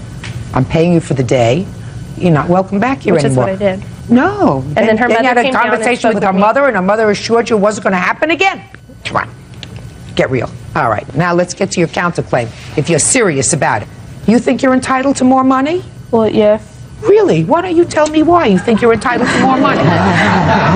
Well, because I did babysit for the kids, you know, because most of the time she was barely in there. She's sitting with her oldest son to come get me at 6:30 after she got off work, and then she'd be gone all night. How much do you think she owes you for babysitting? Well, see... Give me an idea. I say about over 600, but Really? You think over $600? Yes. Really? And you babysat for her each and every week? Yes. And you accepted the money she gave you, and you didn't say to her, no, you owe me more than $30 a week. I'm not taking the $30. You came back and you babysat for her again, another week, and then another week, and then another week. She kept promising me, oh, I have to go to the bank, oh, I haven't got my check yet, or I haven't cashed it. That's what she had kept telling me. So I'm just going to sit on the phone and talk to my boyfriend. Forget any more money. Chalk it up to the time that you were sitting on the phone in the bedroom, chewing the fat with the boyfriend. You got me? Yes. Perfect. Is there anything else you want to tell me about your counterclaim? Yes, ma'am. I was suing her for punitive damage because, actually, I don't want to do this. Smart. Smart. It's her responsibility to take care of her phone. It's your daughter's responsibility to do the right thing if she's babysitting. I'm sure that you've had a chat with her about abusing the privilege of somebody else's phone. I have a feeling you have. Yes, I have. Okay. All right, Miss Gibb. Next time, you just be a little more careful, madam. That's all. Please excuse. You may step out. I was pretty upset. I'm very sorry for Mrs. Gibbs, and I hope that she get her life together. She said that she had permission. Her parents said, no, you didn't have permission. They both played on the telephone. Not to let teenagers babysit anymore. Not to babysit for people like her again. Bartender Deborah Gilhooly is suing her ex-boyfriend, business owner Alan Nelson, for the value of a car and for half the cost of a trip to Las Vegas. Alan is countersuing for vandalism to his vehicle. Order. All rise. Yeah, this is case number 149 on the calendar, the matter of Gilhooly versus Nelson. Expert. You're welcome, Judge. Parties have been sworn in, Your Honor. You may be seated. Folks, have seats, please. Miss Gilhooly, according to your complaint, the defendant was your boyfriend. You lived together for a period of time. You no longer live together, no longer boyfriend and girlfriend, but you claim that he owes you for a car, that he owes you for half of a trip to Las Vegas. The defendant says that the trip to Vegas was a gift. He doesn't discuss the car, which you have. Is that correct, sir? Yes. And you are counterclaiming because you say that Miss Gilhooly, in a fit of rage, vandalized your car to the tune of $4,700. That's correct. Okay. How long did you live together? 15 months, Your Honor. 15 blissful months.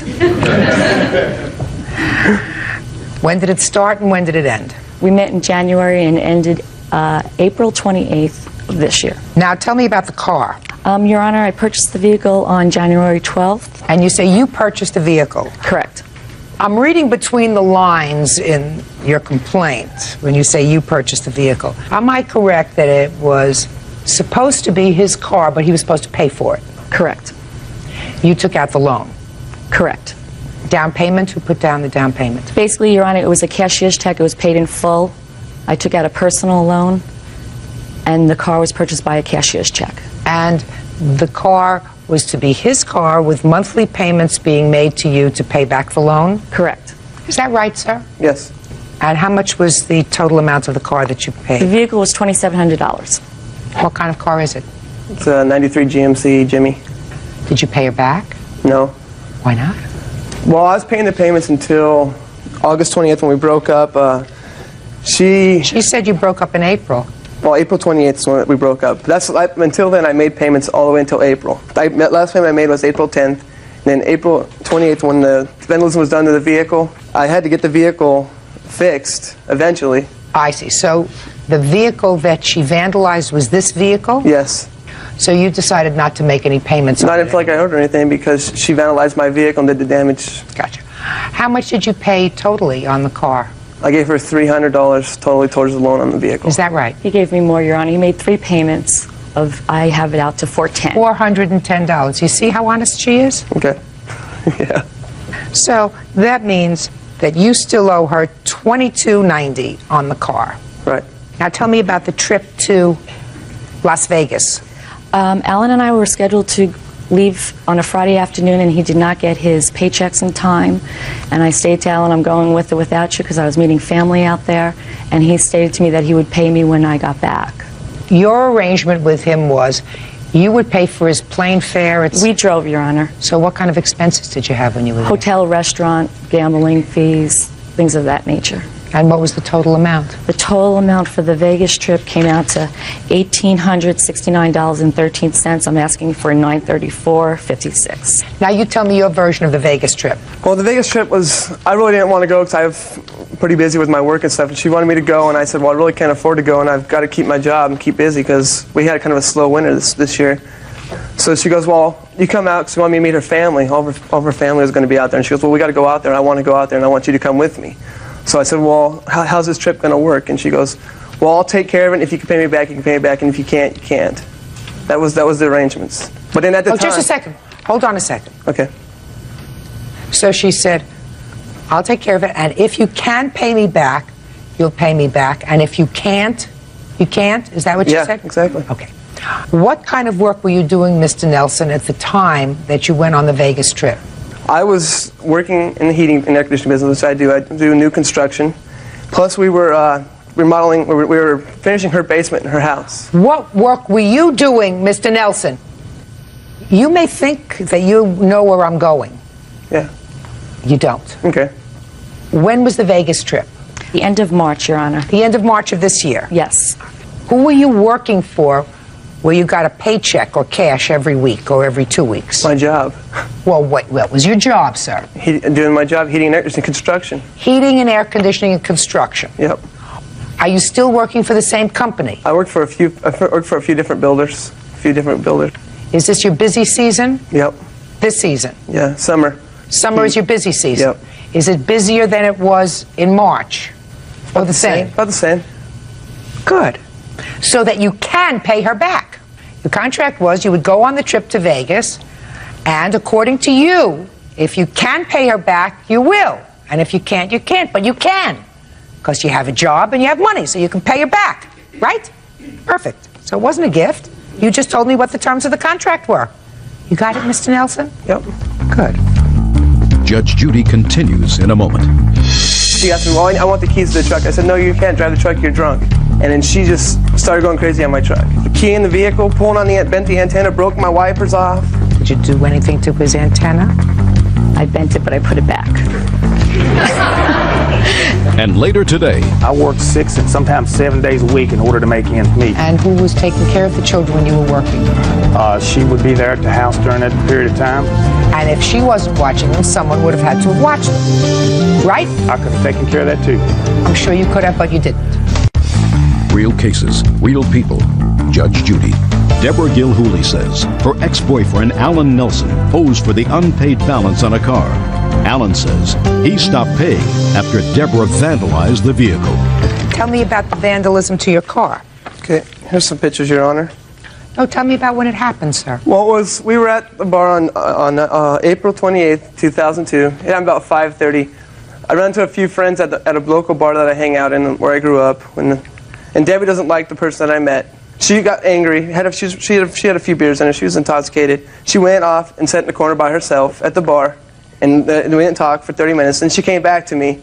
And then she asked me, well, I want the keys to the truck. I said, no, you can't drive the truck. You're drunk. Oh, no. And she goes, no, my little brother was there. My brother Kevin was there. My brother Kevin was there. And he offered to give her a ride home. So then they walked out. And then she just started going crazy on my truck. And then she comes back in the place and she goes, what do you mean start going crazy? She just started riding over, lipstick all over, key in the vehicle, pulling on bent the antenna, broke my wipers off. And I got pictures to prove damage. I'd like to take a look at the pictures.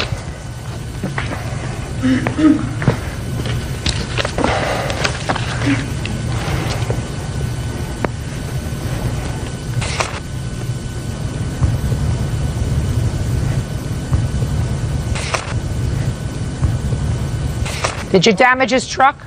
I wrote on the vehicle, yes, Your Honor. Did you key it? No, I wrote with the ballpoint pen. Well, if you wrote with a ballpoint pen, that means it scratched it. Right, but it wasn't a key. Sorry. Keyed, wrote with a ballpoint pen. Well, you can't do that. I understand that. Did you do anything to his antenna? I bent it, but I put it back. I'm sorry. So what does your car need? A new paint job? Yeah, I have an estimate here for you, too. The estimate better be a real cheap estimate, sir. Oh, I got more damage. There's still more pictures.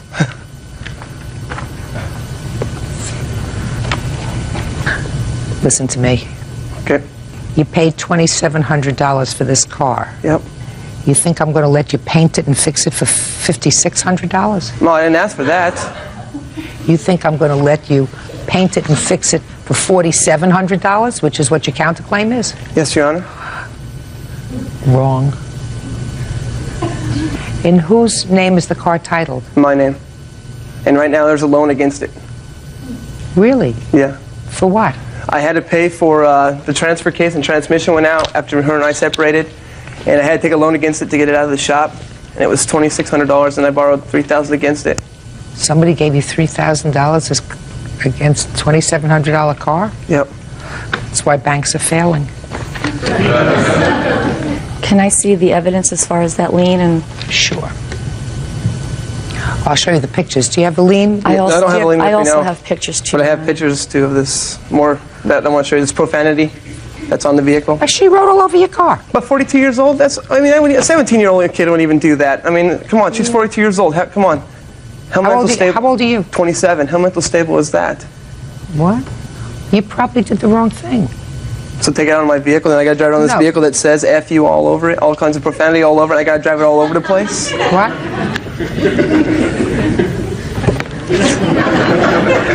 It's a car that you don't have to drive anywhere. You didn't pay for it. But I did do work for her in her house.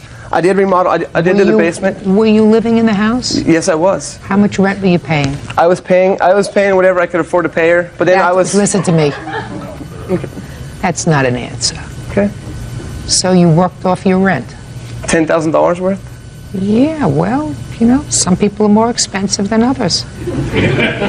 Ms. Kahuli, you see, your problem is that he owes you $22.90 for the car. He could probably get the car painted and buffed out or whatever, so it would look reasonable. At least he wouldn't walk around looking like a large profanity sign, for $500-600. Or maybe he did. Did you have it painted, by the way? No, I have not done it yet. So you're driving around with a car that is really terrible looking. Your Honor, he buffed out the word liar. I have pictures of that too. He what? He buffed out the word liar. You got that out of the vehicle. Well, when you have a temper tantrum, you got to pay for your temper tantrum. I understand. And your temper tantrum's got to cost you some money. So I'm issuing a judgment for the plaintiff in the amount of $2,624. I have deducted the $600 so that Mr. Nelson can get his car painted. Yes, Your Honor. Modestly painted. And I suggest that you both go, be happy. You have had no contact since April? A little bit, not much. What do you mean a little bit, not much? We're trying to set up appointments to meet, but it's over. My life's been on. My life's went on. I've got a kid on the way, so. Got a kid on the way? Yes. When? It's due February. Oh, when did you get married? I am not married. Wunderbar. Thank you. Thank you. Your Honor. You may step out. And I helped the investor make her house go up and her value of her house go up and everything, about $30,000, and then I still got paying $2,600 some odd dollars. I don't think that's fair. I would have liked to see the vehicle back, but oh well. She's psycho. She has mental problems. He's a basic idiot. And now the next case. All parties in the matter of Reininger versus Lignar. Step forward, please. Nurse's assistant Eva Reininger and her husband, mechanic Raymond Reininger, are suing their neighbors, landscaper Brad Lignar and his wife Deborah. The Reiningers claim the Lignar's dog, Sammy, destroyed their backyard. Mr. and Mrs. Reininger, it is your claim that the defendant's dog damaged some property of yours. Tell me about that. Somewhere around the 2nd or 3rd week of February, we found the dog wandering around our home. What kind of dog was it? Black Labrador. We saw he had a tag on with a telephone number on it. So we took the dog in, and I made a phone call. The phone number that we called was disconnected. I looked on the computer on a reverse directory, and I found the address. We went to the home. We noticed that there was nobody home. It was about a mile away from our home. And we had left a note that we had found the dog. And you kept the dog in your house? In our backyard. We have 2.5 acres fenced in. 2 or 3 days we kept going back to see if anybody was there. We had also called animal control to let them know if anybody phoned in that they had a missing dog, that we had him. Finally, on a Monday, I had gone by the house again, and there was a car in the driveway, and I asked them if they were missing a dog, and Mr. Lignar said, yes, you have my Sammy. And they have a big fenced-in yard, and he said, our problem is he keeps jumping out. At that point, I said, would you like to come and get him? He says, well, where do you live? I said, about a mile down the road. At that point, he said, no. He says, just open the door, let him out, tell him Poppy's home, and he'll come home by himself. So I was on my way back, and then I saw Mrs. Lignar coming to get the dog. So we stopped in the street. The dog went and got in the truck with her. Okay, so she actually then came to the dog. Yes, she was on her way there. A week, 2 weeks went by. All of a sudden, we look in the backyard, and there's Sammy scaling our fence in our backyard, and now he's got a longer piece of chain attached to him. So he was with us again for a couple of days, and by now he had started. Did you call them again? Yes, we did. We tried calling, and nobody was answering. So at this point, I was starting to get a little fed up, and I said, this is ridiculous. They had told us the last time that they had gone to Daytona for 4 days, and apparently the dog was left unattended for 4 days while they were away. At this point now, I had already contacted the humanitarians who I work with. I work with Animal Rescue, and I work with several animal organizations. They were all willing to come and take Sammy if they did not want him. Now, we started noticing he was digging huge holes in the backyard, and he was digging out our shrubs. And now he was at the point where he was jumping over our fence and jumping back. Then we had a phone call, we had a message on our answering machine from Mr. Lignar saying, I know that you have my dog, I'd like you to bring my dog back. So we brought the dog back, and I guess my husband met with Mrs. Lignar and said, your dog has done several $100s worth of damages to our shrubs, our hedges, our fences, our bushes. You need to have someone come over and take a look at the damages. Well, they never came back. Well, Sammy must have come back 2 or 3 more times and kept jumping over our fence. At one point, we had him in our screened-in porch while he went through our screened porch. It's 2 years old, and it was custom built. The final straw was 2 o'clock in the morning. He came over our fence again, and we have a doggy door because we have 4 dogs of our own. Well, he came in through the doggy door, and he jumped into bed with our 4-year-old and our 2-year-old and scared the living daylights out of them. And to this day, we cannot get our kids to sleep in their own bed because they're terrified that this dog is going to come in and scare them. Real cases, real people. Judge Judy. Eva and Raymond Reininger are suing their neighbors, Brad and Deborah Lignar, for damage to their backyard. The Reiningers say their dog, Sammy, is the culprit. Go ahead.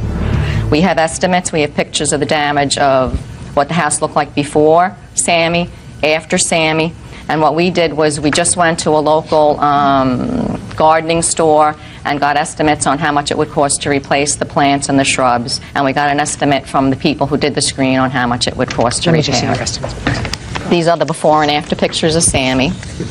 And these How are old the was estimates. Sammy? I believe they told me at the time that he was a little over a year old. Okay, who's going to speak for your family? Me, Your Honor. Okay, I'd like to hear you.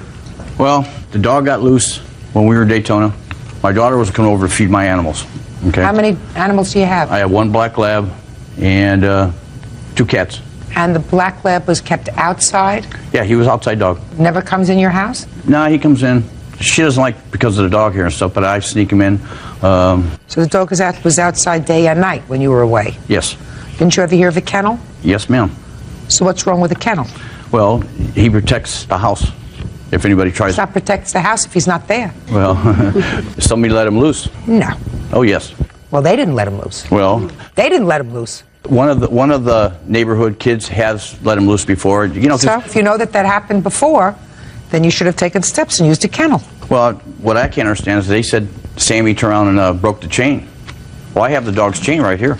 Well, we didn't have a ghost dog. It was your dog. Yes, ma'am. They did not go and get your dog. So why didn't, when they presented you with these bills, why didn't you take care of them? I wasn't home at the time. Well, what makes you think you're not responsible for these bills? I don't see it's my dog's doing it. You know, maybe once or twice, but, you know, they have pictures every day that they said it was my dog. There's neighbors got other black labs, and they have a female black lab. So? Now, how do I know their dog didn't do it? You don't, except that they say so. Did the Chronicles ever call you and indicate to you that they could place the dog? No, she did not.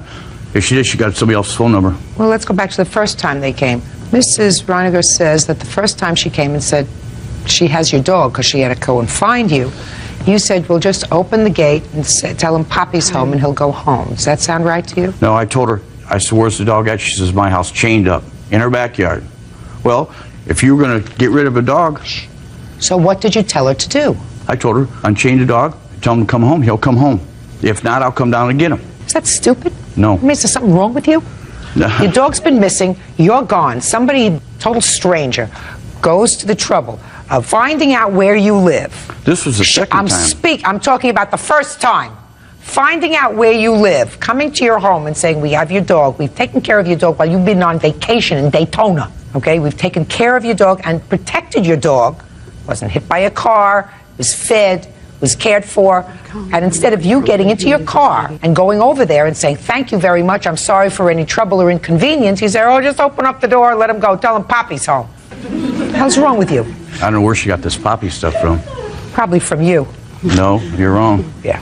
And it kept happening again and again and again. So clearly, something was wrong with the security system that you had, unless you believe that these people came and stole your dog out of your barn. They might have done that too. Are you under psychiatric care? Yeah. Huh? No. Are you under psychiatric No. care? You on any medication? No. And then you're just being a smart mouth. Where is Sammy now? How is it that he hasn't been back to your house in how long? It's been quite a while. Where is he now? My wife had him put to sleep. Why did you have him put to sleep? While all this has been going on, I had taken Sammy to get him neutered. And when I took him in to get him neutered, he was diagnosed with heartworm. So I had to have him put to sleep. You don't put a dog to sleep who has heartworm. You treat him. No, they said it was They said too he far was gone. into the advanced stages, so. Well, if he was in the advanced stages, it means you weren't giving him heartworm medication, which you're supposed to give your dogs. That's what dogs get, heartworm pills. So you know, especially they're outdoor dogs. Why weren't you giving the dog proper pills? We were. If a dog is getting heartworm medication regularly, they do not get heartworm. Unfortunately, Mr. and Mrs. Reiniger, you're only suing for $470. I say that unfortunately because these are the most irresponsible people that I've met in a long time. That's just damage to your yard and your property, and not for the trauma that Sammy caused when he just came into the room. He didn't hurt your children, but he came in the middle of the night. Your lawsuit seeks $470. Judgment for the plaintiff. Don't get any more dogs. Bodies are excused. You may step out. They're still in their house. So they want to re-landscape. I'm surprised they didn't ask for a new paint job. If they did indeed have the dog put down at a vet, I'd like to know what vet, because we were told that it's possible that they had the dog shot and put down that way. She lied. The sheriff came and he saw this dog actually scale our fence. He said that the dog had done some damage to a door and that he had destroyed some bushes at their home. The dog had come into our house and scared the kids, and they wouldn't sleep upstairs in the bedroom anymore. How do I know that my dog went inside there? How do you go away for 4 days or 3 nights and leave your dog alone? They lied a few other things. I just hope that nobody ever lets them own another pet. It's a big scam. Irresponsible people should not be pet owners. 19-year-old Kaya Eliasoff and Brandon Blanchard are suing Brandon's father, William Blanchard, for unpaid wages, property damage, and stolen belongings. Court come to order. All rise. Have a seat, everyone.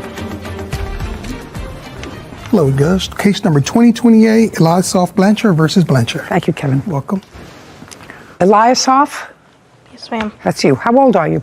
19, almost 20. 19. Yes, ma'am. What do you do? I am a server. Since when? As of June of this year. This is your boyfriend? A fiance, yes, ma'am. Fiance. And how long has he been your fiance? For over a year. What does he do for a living? He is currently unemployed. When was the last time he had a job? That was about a year ago. What kind of work did he do a year ago? Warehouse work. Is there any reason that he hasn't worked in a year? He has concussions and back injuries. And from what? From car accidents. Does he currently have any lawsuits pending with regard to those accidents? No, ma'am. So the accidents were your fault? No, they were the other people's faults. The other people had no insurance? The other person didn't have insurance at the time. So later on, he ended up stating that he did have insurance and got out of the ticket. Do you see a doctor regularly? Not anymore, no. I used to, though, until I ran out of my insurance for health insurance. And then the bill just kept stacking up on me. At that time, did you have an attorney? No, Your Honor. Did you ever have an attorney with regard to, did you ever consult an attorney with regard to these accidents? No. No. Okay, fine. Is there any reason why you're not working? Yes, ma'am. I have bad back problems that I've had for quite some time. I have 4 discs out in my lower back. I also have knee injuries, shoulder injuries. I was pushing my body more than I should have been. I was over 300 pounds working in a heated environment, working every day, and I dropped all the weight, and then I ended up hurting myself even further from there. And then my doctor told me not to do anything over 20 pounds, so I went against her rules, and I did it anyways, and I kept injuring myself. What kind of work does your father do? He works as a U-Haul business associate and mechanic as well. When did you live with your father? I lived with my father in January, I believe it was 8th. January of what year? Of 2022, sorry. After you have been disabled all this time because of all the heavy work? Yes. Let me give a general outline of what this case is about.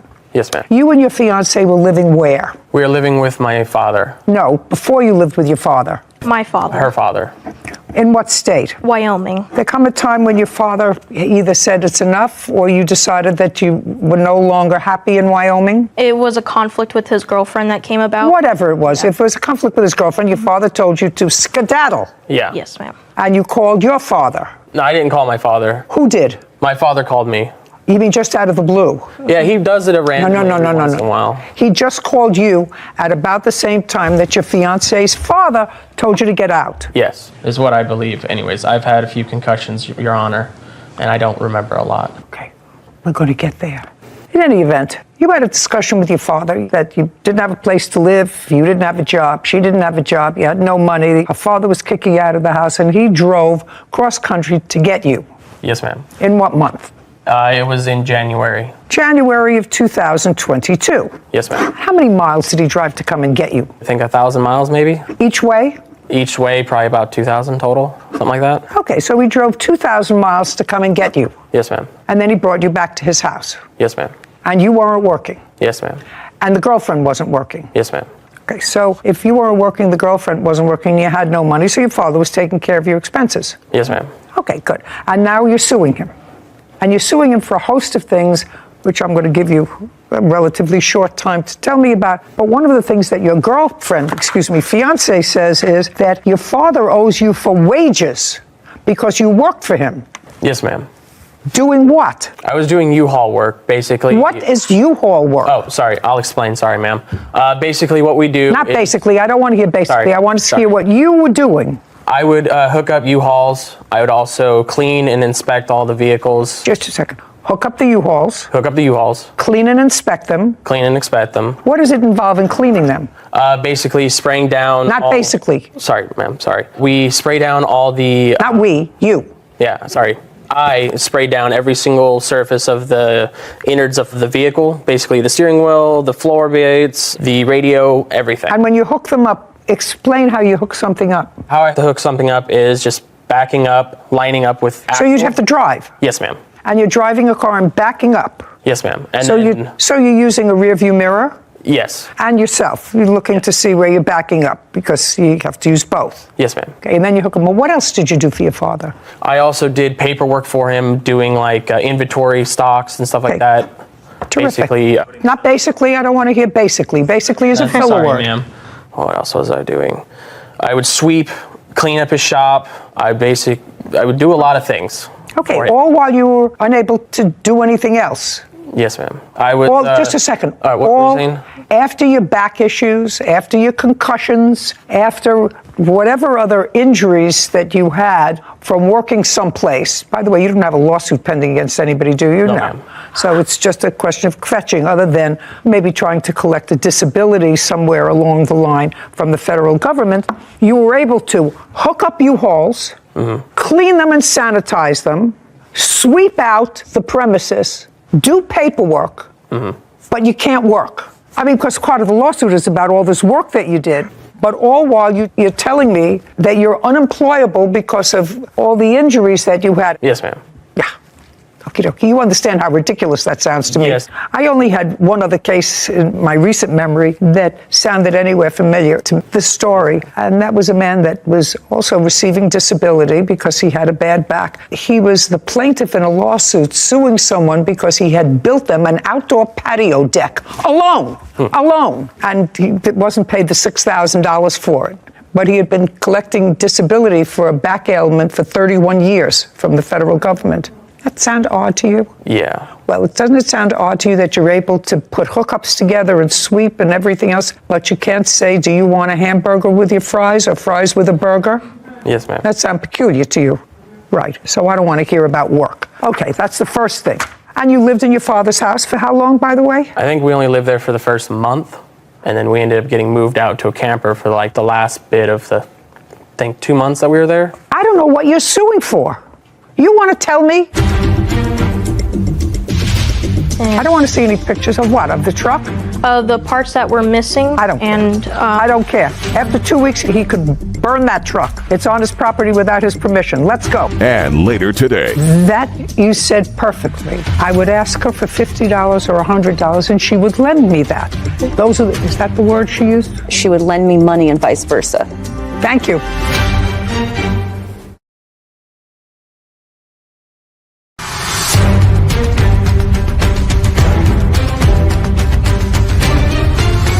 "19-year-old Kaya Eliasov and Brandon Blanchard claim Brandon's father, William Blanchard, owes for unpaid wages and stolen property. William is countersuing for moving expenses and property damage. Now, I'm not entertaining your wages because you can't work. That's what he just swore to. He can't work. That's why he's unemployed. He has 4 disc problems. I think he said 4. Whatever. He can't work. Forget him now. I want you to tell me what you're suing this man who drove 2,000 miles to rescue you after your father threw you out. I want you to tell me what you think he owes you for. For the stolen property of my vehicle. What stolen property of your vehicle? He stole my toolbox with the key with it and also parts that went to my vehicle. Did you take her toolbox? No, ma'am, I did not. Next. What's next? Whenever I confronted him about it. About what? About the toolbox when we went to go get my truck, then he would say what he just said, that he never took it. But when I asked him where did the key go for it, he denied he would just ignore that fact. Well, it's not a fact. It's not a fact unless you can prove that he took your property. You said he just said to you, I don't have your toolbox. But my vehicle was on his property, in his possession. Okay, and that's what you have. Your vehicle, while you were living there, was on his property, and therefore he's responsible for the toolbox. Yes, ma'am. When he kicked us out and then told us to come back for the truck, he was going to give us 2 weeks to have it towed. Because the truck wasn't working, but he let the truck stay on his property for 2 weeks. Yes. What else are you suing him for? Just for the repairs on the vehicle. On what vehicle? On my truck. That whenever I went to go get the truck off his property after that 2 weeks, that's when the toolbox was missing, and I also looked under the hood and there was wires hanging out, and those wires, I do have pictures. Just a second. Let me ask you this question. You said, you said he gave you 2 weeks to come and get your truck off his property. The truck was inoperable when you left it on his property. Wasn't running. No, ma'am. That's right. You did not come to get it off his property in 2 weeks. You came after the 2 weeks. Yes, ma'am. How much after the 2 weeks? I think just like a couple days after. We came back on April 23rd and we left the property April 6th. So it was after the 2 weeks? Yes, ma'am. Anything else? Yes, Your Honor. Well, let's get there fast because I'm quickly losing patience with 2 ingrates. Here's the pictures. I don't want to see any pictures of what? Of the truck? The parts that were missing. I don't care. I don't care. After 2 weeks, he could burn that truck. It's on his property without his permission. Let's go. Move on. Your father came 2,000 miles to get you. He fed you for a month. He kept a roof over your head for a month. In return, you're suing him for nonsense. Let us move on. Yes, Your Honor. Anything else? No, Your Honor. Very good. Okay. Now, Mr. Blanchard. Yes, ma'am. You have a countersuit that actually you wouldn't have brought now because you didn't have an agreement with your son and his fiancée when you went to get him. How many children do you have? 8 altogether. Prior to going to get him cross country, when had you seen him? Been several years. Tell me about the conversation when he contacted you. He said, Dad, I have no place to go. We can try to stay with her grandmother. I offered, said, I'll come get you if you have no place to go. And then? Within a week, I dropped everything to go get him. Now, when your son and his fiancée came to you, sir, did you put him to work in your business? Yes, ma'am. And how long was he in your business? Altogether, maybe less than 90 days. Did he work in your business after they moved out of your house? He says they only lived in your house for 30 days. They were in the house 45 days, and then they were left another 45 days inside of a camper. Can you tell me why they moved into a camper? There was a chance of my daughter coming home, and they were living in her room at the time. And so I wanted to make sure they still had something, so I put them into a camper. Camper on your property? Yes, Your Honor. What kind of camper? Small camper. So they used the inside of the house to shower and yes, Your Honor. Stuff, but they slept in the camper? Yes, Your Honor. All true? Yes, ma'am. Yes, ma'am. And he paid for the camper. He paid for the electricity, water, etc. when you were in now. She wasn't working. Did he also pay for the food? Did you eat in the house or did you eat in the camper? No, ma'am. We were getting food stamps. So we paid for our own food, and we also helped them with their food as well. Why were you getting food stamps? For the short bit of time because he recommended to get on food stamps. Had you been on food stamps when you lived in Wyoming? No, ma'am. Okay, how did you support yourself there? I was working at the time. And what about him? Driving company, basically, we go around, pick up food from places and So you were able to drive? Yes. Oh. For only a little bit. With all those injuries. Amazing. Okay. I would like you to testify, sir, now to the conversation that you had with your son with regard to compensation for coming to pick him up in Wyoming. Be very careful what you say to me. I told my son before I picked him up, I said, you need to pay me back for this trip. Did you tell him what for the trip? I mean, Yes, your for all time? expenses. All expenses for the trip. For the expenses? Yes, Your Honor. How was he supposed to do that? He wasn't working. He was supposed to get a nighttime job on top of working, helping me out around my shop. Did he help you around your shop? He You did. said about 90 days. Did you pay him? No, Your Honor. Well, if he worked for you for 90 days and you didn't pay him at all, and it cost you a couple of $1,000s, according to you, Yes, Your to go out and get him, hire trucks, spend time back, whatever it was, and he worked for you for 90 days without compensation, why do you think he did that? I was hoping just because that's what he really wanted to do. No good deed goes unpunished. You went and you got him, and now they're suing you, but their case is dismissed. They have no case against you. It's all a bunch of nonsense and ridiculous. But likewise, sir, your counterclaim is for the expenses that you incurred in going to pick them up. I don't actually think that there was an agreement to pay you back for your expenses, but even if there was an agreement to pay you back for your expenses, the fact that he worked for 90 days without any compensation, I think, more than compensates you for that. As a result of that, your counterclaim as well is dismissed. We're finished here. This court is adjourned. You try to do your best for your kids whenever you can. This is no different. It's been very difficult growing up. I hope he gets his life together. I don't want anything to do with him. I'll always be there for him. It's time to cut the strings. I'm done with him. That young man sounded as if he was intelligent. That doesn't mean he was smart. That means he was intelligent. Because at age 19 or 20, to have already figured out that you can't work because you have a bad back unless you really have to work. If you really have to work, then you can work for your father. That's a bad mindset for a very young person. That means that your life is really going nowhere. You're not preparing yourself to do anything. And to take it a step further and to sue the only person that was there for you in a time when you needed them. No good deed goes unpunished.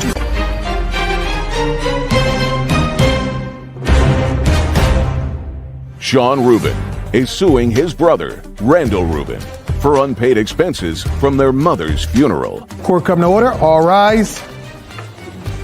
Have a seat, everyone. Good morning, Judge. Case number 2011, Rubin versus Rubin. Thank you. Welcome.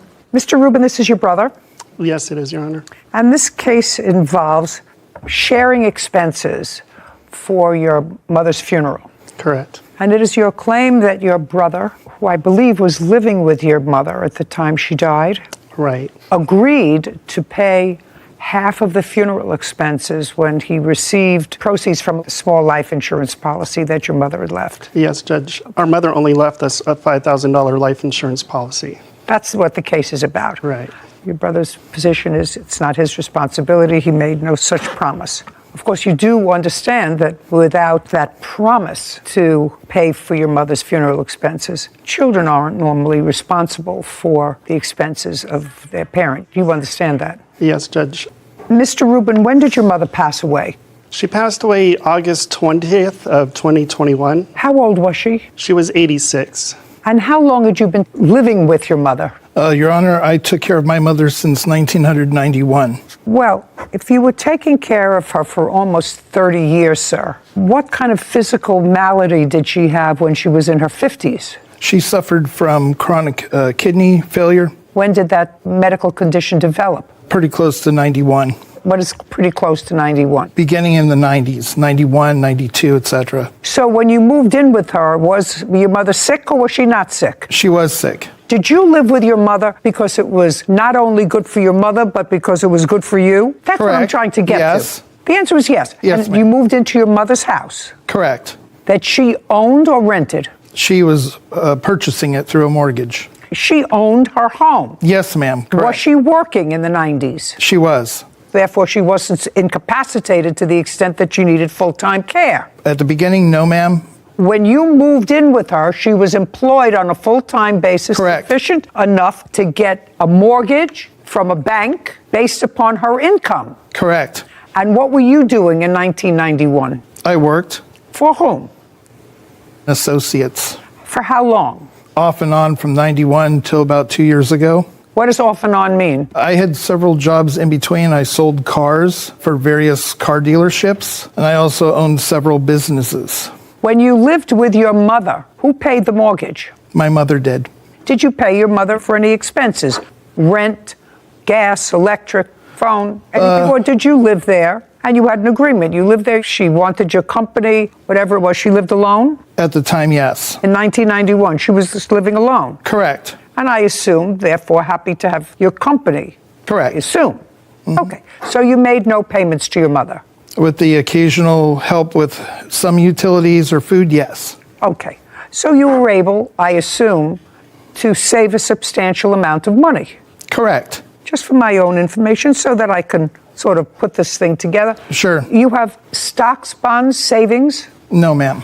What do you have? You were able to save a lot of money. How did you invest it? I invested in several businesses, which one is my liquidation company. What happened with your mother's house? When she passed, I was still residing at the house. I paid the mortgage by myself for the months of September 2021 as well as October 2021. And I remained there until, I want to say, February 2022. My sister is the executor of the estate, and she sold it just recently for $465,000. Okay. So what I'm gathering from you, you paid the mortgage, you say, in September and October, then you stopped paying the mortgage November, December, January, and February. That is correct, ma'am. But you lived in the house? I did. Rent-free, because you paid nothing? Correct. Where are you living now? I live in Nogales, Mexico. And you live in a house, you live in an apartment, ma'am. You pay rent? I do. Anybody live with you? No, ma'am. What's your rent?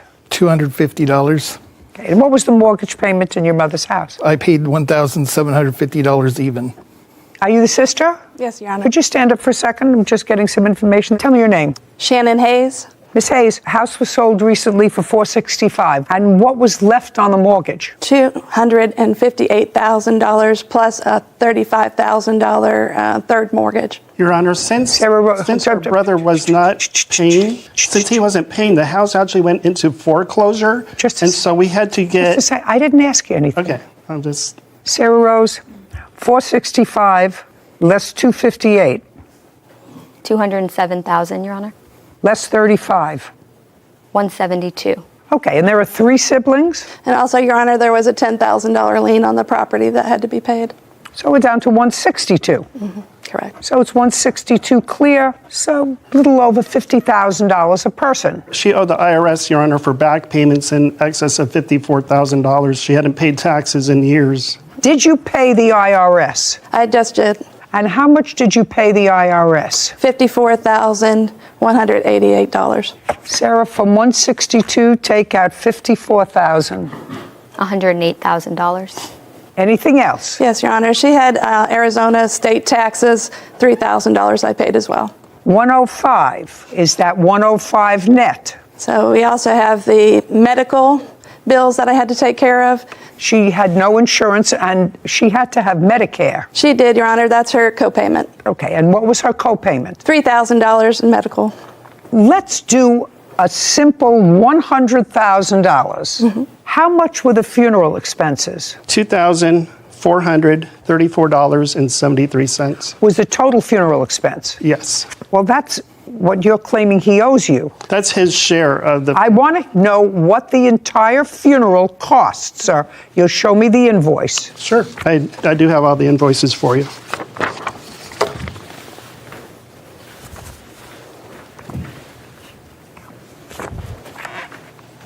The first one, Your Honor, is just for the cremation. 1058.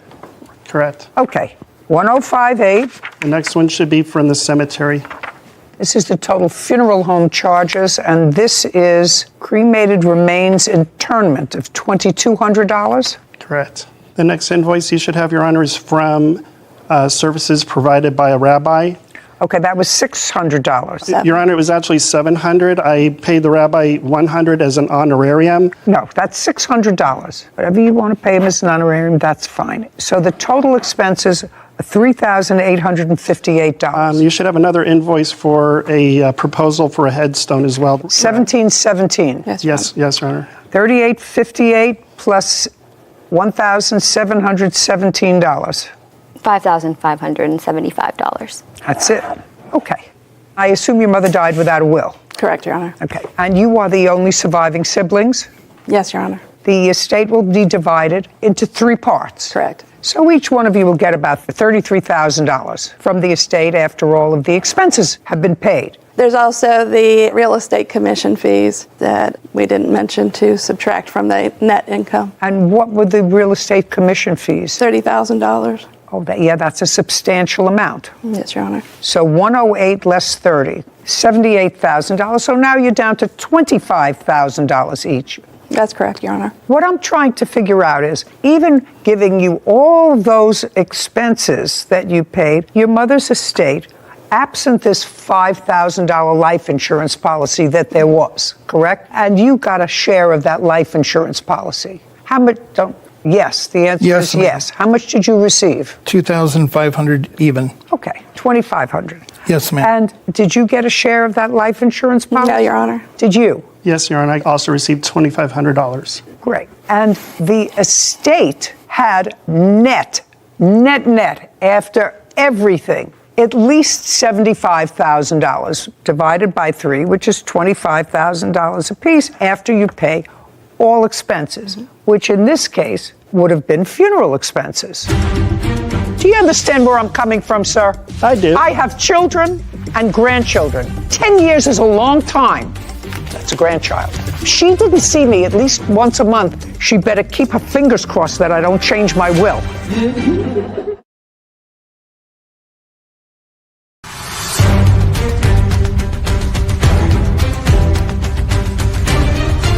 Sean Rubin is suing his brother, Randall Rubin, for unpaid funeral expenses. Randall is countersuing, claiming Sean defamed him. So now, if what you're asking me, Mr. Rubin, is to find that you had an agreement with your brother to pay 1/3 of the funeral expenses because the two of you each paid 1/3 of the funeral expenses. Is that what you did? Well, Your Honor, that's either a yes or a no. It is a no. I'm the only one that had the money to process our mother.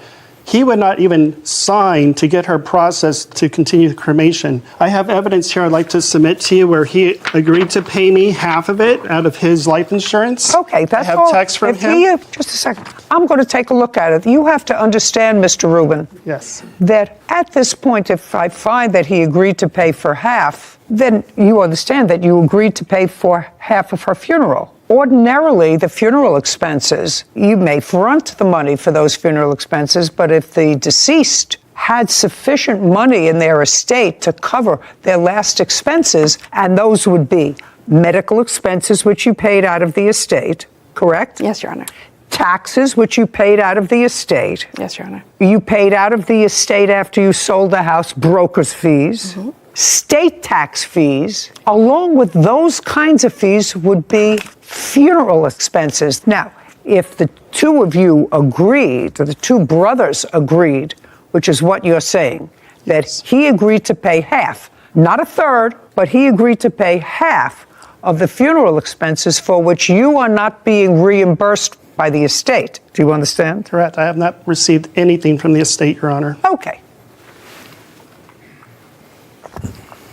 Well, this would be you. I'll let you know tomorrow. I think it's $2,200 for Menorah Gardens, and cremation was $1,053, so it's $1,626 each. That would be you, right? Yes. Okay, 1,626. Because you asked him how much you owed, right? I did. So I assume since you asked him how much you owed, you had some sort of an arrangement with him to pay 1/3, because it does say 1/3 of the funeral expenses. That is correct. Okay, great. I do want to interject, Your Honor, and let you know that when I did receive my monies, the $2,500 from her life insurance, we had communicated with one another that I had some emergency dental work that needed to be done. It was life-threatening, and therefore he said, I don't have the email because I had to block him. I have a restraining order against him. So I lost all my emails between us. I listen. However, nobody ever has their emails here or a video. a very substantial amount of those monies went for my dental. I don't care. How old are you? 59, ma'am. You have lived rent-free for 30 years. And according to you, you had businesses. You worked most of that time, either selling cars or on and off for a company for 30 years. You made an agreement with your brother to pay 1/3 of your mother's funeral expenses. And as far as I'm concerned, if you had dental problems, pay for it from the resources of one of your businesses because you had no expenses. You have very little sympathy for you. You lived in the house for months without paying the mortgage. That's outrageous. That's taking money away from them. Do you understand that? Yes, I ma'am. say you lived in the house for 3 months rent-free, at least 3 months rent-free. So if you paid mortgage payments for 2 months, I would say to you, sounds pretty reasonable to me. You know, there's a story that's created. Correct. And what's created here is there's unequivocal information in these text messages that you and your brother and sister, because you, sir, are claiming that he owes half. He doesn't owe half. That was never the agreement, according to what you gave me. According to what you gave me, and in your own hand, you say this is what you owe me, $1,600, not $2,600. Well, Your Honor, if I can explain, the reason why I said half is only me and my brother were included in life insurance policy. My sister was not named on it, and it was only for $5,000. So, sir, listen carefully to me. I mean, if we put our money together, we could have paid for it. Listen carefully to me. That has nothing to do with you. Exactly. The same with his dental proceeds has of nothing your to do with mother's me. final resting should have come out of the estate. That way it would have been borne equally between the 3 people who will profit from the estate. You understand? I understand, Your Honor. Very good. So if you understand that, the math is simple. If he pays 1/3, you get your sister to kick in whatever she's getting back from the $25,000, and everybody is equal. Well, Your Honor, I mean, you're already getting the vibe that this guy's the biggest bum who lives off his mother, sponged off of his mother. Let me explain something to you. That is unnecessary here. Unnecessary and really quite stupid. Stupid. You handed me evidence, sir, that you made an agreement with him. He asked you what he owed. You told him. Yes. $1,600. That's what you told him, that he owes you, $1,600. That's correct. And each of you are getting a certain amount of money for nothing from your mother. I'm going to ask you some questions. Prior to her death, when was the last time you saw her? When was the last time you saw your mother? Month and year? I honestly do not recall, Your Honor. Okay, just a second. Was it in the decade that she died? Yes. Okay, well, she died in 2021. So when did you see her? Probably several years before that, Your Honor. Well, so you didn't see her in the decade before? Your Honor, you have to understand, her house was infested with bed bugs. Pay careful attention to me. I asked you some questions. Yes. My question was, when was the last time you saw your mother? So you hadn't seen your mother in a decade. When was the last time you saw your mother? I saw my mother frequently, Your Honor. It was May, Mother's Day. Okay, Mother's Day of 2021. And Your Honor, I did. Shh, I'm not speaking to you. March of 2021. Prior to that, when did you see your mother? November 2021. Wait a minute. How could you see her in November 2021 if she passed in August of 2021? November 2020. Okay, May 2021, November of 2020. Prior to that, when did you see your mother? I saw her frequently because... No, not frequently. Month and year. I don't have the... Did you see her every month? No, Your Honor. Did you see her every 2 months? About that, yes, Your Honor. Okay, well, between May and November, that's more than 2 months. Mm-hmm. That's when you can remember. Yes, Your Honor. So it would be fair to say that whether he took great care of her and whether the house was clean or dirty or anything else, your 86-year-old mother lived with your brother, whether you like him or not, and you were totally disinterested in her. You're the one who started this, or I was about ready to finish this case, but when you say he's a bum, I say, you know what? This guy's got to be put in his place. He may have been, but he was the bum who took care of your mother. You started it.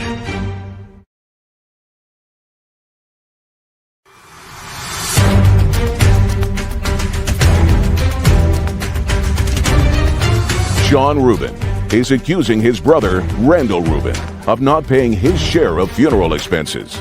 Randall claims Sean spread multiple lies about him. So it would be fair to say that whether he took great care of her and whether the house was clean or dirty or anything else, your 86-year-old mother lived with your brother, whether you like him or not, and you were totally disinterested in her. Well, that's not true, Your Honor. Well, I want to know if you didn't see your mother in a decade, and she had failing health, I would say, as a child, you were totally disinterested in her. I did visit my mother after she had kidney replacement or kidney surgery. I visited her after her surgery. We both did. Just a second. Do you understand where I'm coming from, sir? I do. I have children and grandchildren, right? Sure. 10 years is a long time. That's a grandchild. If she didn't see me at least once a month, she better keep her fingers crossed that I don't change my will. Well, Your Honor, I'm sure that Sarah is very close to you, where we live out of state. Just a second. We both have real jobs. Just a second. If her father didn't visit me at least once a month, and we live in different states, he too would check the will. So what I'm telling you is, if you don't see your mother for 10 years, you are a disinterested child. You're the one who started this, or I was about ready to finish this case, but when you say he's a bum, I say, you know what? This guy's got to be put in his place. He may have been, but he was the bum who took care of your mother. No, absolutely not. Oh, really? Did your mother have full-time nursing care for the last 10 years? The answer is either yes or no. It's an absolute She no. declined. That's not what I asked you. Not what she declined. Did she have full-time nursing care? That's a yes or a no? Yeah, Your Honor. Okay, so if she didn't have full-time nursing care and she was in poor health because, based upon your blurted-out answer to me, you thought she should have full-time care. Yes, Your Honor. Right, but she didn't. So he took care of her. You don't like the way he took care of her. That's your prerogative, but you let him take care of her. And you went about your business in your own states where you live, and he took care of her. And you didn't like him, and he may have been a sponge and a bum. You started it. But you were not interested enough in your mother to move next door to her, or to have her move next door to you when she got sick. Your Honor. Somebody else I actually did ask her to move in with me, and she declined. Right. She didn't want to live with you. There had to be a reason for that if she was being abused. Your Honor, there is. Unless, do I look like I need help from you? No, of course not. Then I want you to be quiet. Yes, ma'am. You owe him $1,600. That's it, not $26. What he's asking you. Put it down. I have a counterclaim. $1,600, and I'll hear your counterclaim. Thank you. Which sounds a little ridiculous to me. I'm finished with you. $1,600. That's what you owe, except for the counterclaim, which I'll hear. Well, the counterclaim is that they posted something on the internet that says that there were bugs in the shoes you were selling. If that's just a second, quiet. Your counterclaim says that he defamed you and your business because he wrote on the internet that there were bugs in the shoes you were selling. I couldn't make that up. Let me see. Maybe I did make it correct. up. That's yeah, exactly he posted that there were bugs in the shoes I was selling. He also put that I impregnate Hispanic women. Just a second. First of all, that's not in here. It's right here, ma'am. It's not in my answer. So I want to see where he wrote. And who knows what you're doing in Mexico? I have no idea what you're doing in Mexico. Show me what he wrote about the bugs in the shoes that you're selling. Giving me a whole lot of nonsense there that I'm not going to read. It's not. These are the posts that he put online. These are also letters from my mother in her own. I'm not reading the letters from your mother. Okay. I'm reading a post or more where he says there are bugs in the shoes you are selling. Yes. Period. Do you want to hear the audio that he sent to one of my employers? No. I want to see where he wrote there are bugs in the shoes you are selling, which is what's in my answer. Right here, ma'am. May I have it, please? And I do have a restraining order on him as well. I'm not interested in your restraining order. Okay, so this has nothing to do with anything. I'm going to give this back to you, and if you don't hand me exactly what I asked for, I'm dismissing. I'm not reading all that drivel. I asked you for one post. Your Honor, if you'd like to say I don't want to hear you. This is what I wrote. I don't want. This is not your case to prove, sir. Okay, I'm just trying to be honest. Here you go, Your Honor. This is one that he Thank you. wrote Don't to tell my me employer. one. Just give me the posts about shoes. This has nothing to do with shoes. This one is in Spanish. If you show me one more thing that doesn't say bugs and shoes, I'm just dismissing your case. Do you understand? Yes, ma'am. Please look at this one. It is in Spanish. No, that's your problem. The counterclaim's dismissed. Judgment for the plaintiff in the amount of $1,600. We're finished here. Thank you very much. Thank you, Your Honor. This court is adjourned. I'm very pleased with the judge's decision. I think she made the right decision. I wasn't really thrilled. I'm just kind of glad it's over. I never want to see my brother again. We're a very estranged bunch of people. We do not like each other. She didn't raise him right. She raised us right, and we're going to do the right thing on behalf of our mom. First and foremost, I will visit you every month, every week, every day, if that's what it takes. But in all seriousness, this case shows how foolish it is not to memorialize your wishes for the end, because it creates a heightened sense of stress at a time when emotions are already running high. And first rule of wills, trusts, and estates class is always have a will. So it doesn't matter how much you have, how little you have. It's important, your wishes, and to prevent situations like this, your loved ones having to go through. Yeah, and be angry with each other. I mean, they don't love each other anyway, but to be angry with each other, if you can avoid that. Even young people, Sarah, who have put anything together. Yeah. You have a will? I do. There you go. I wouldn't want my loved ones going through that. So, yeah, you have to take the time and write it down. And yeah, that's really all you can do to avoid the situation. You're right. Are you having a family dispute? Go to judyjustice.tv.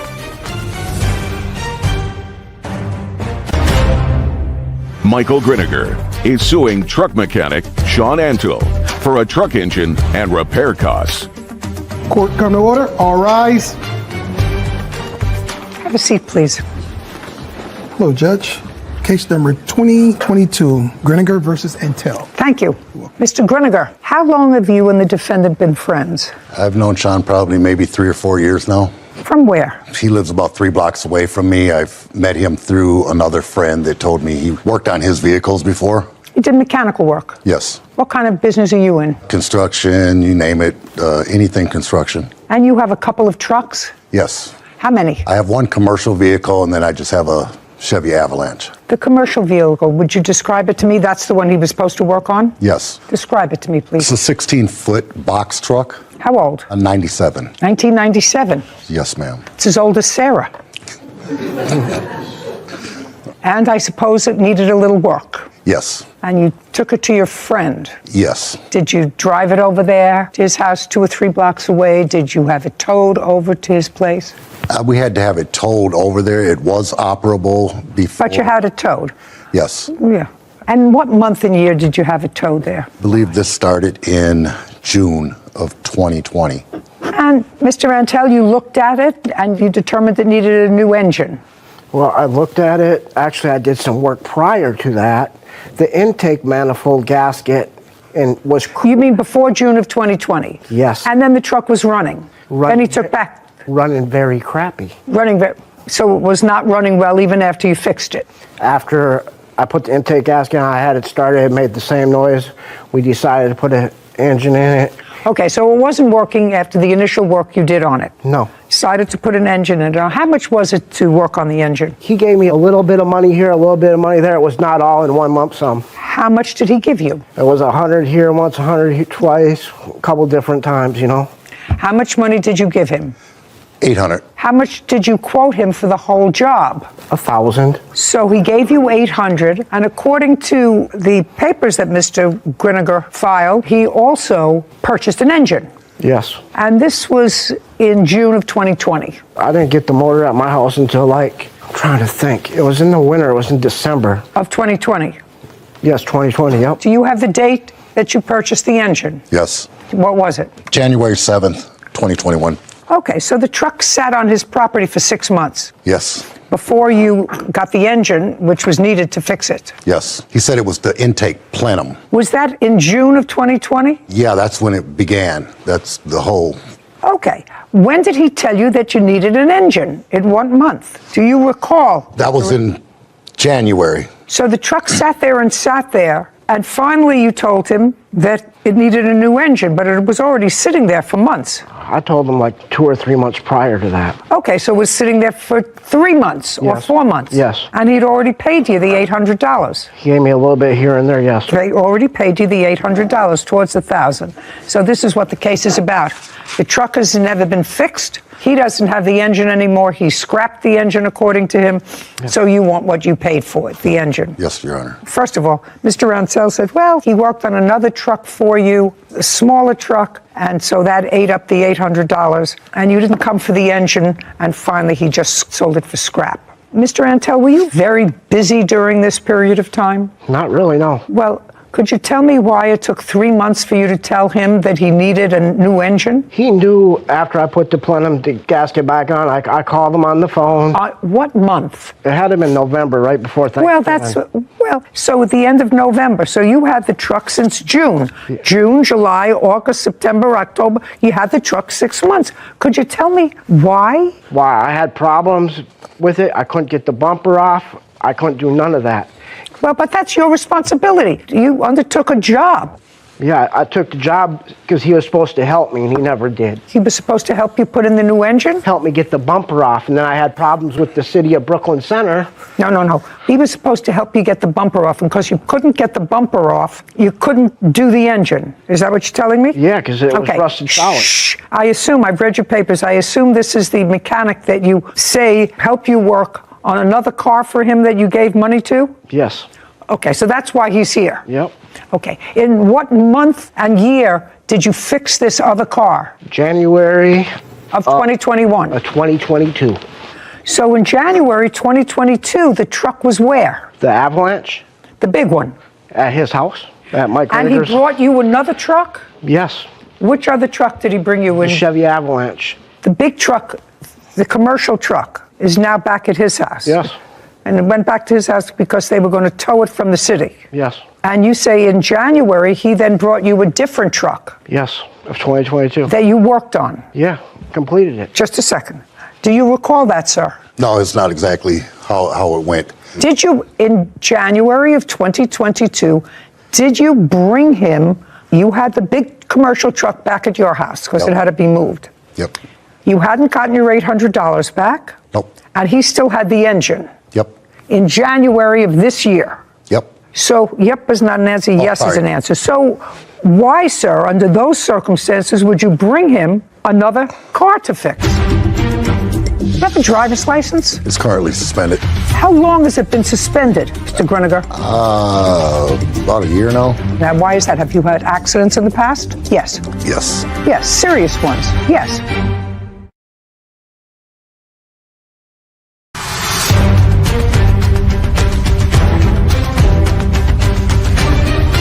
Michael Griniger claims truck mechanic Sean Antle owes for a truck engine and repair costs.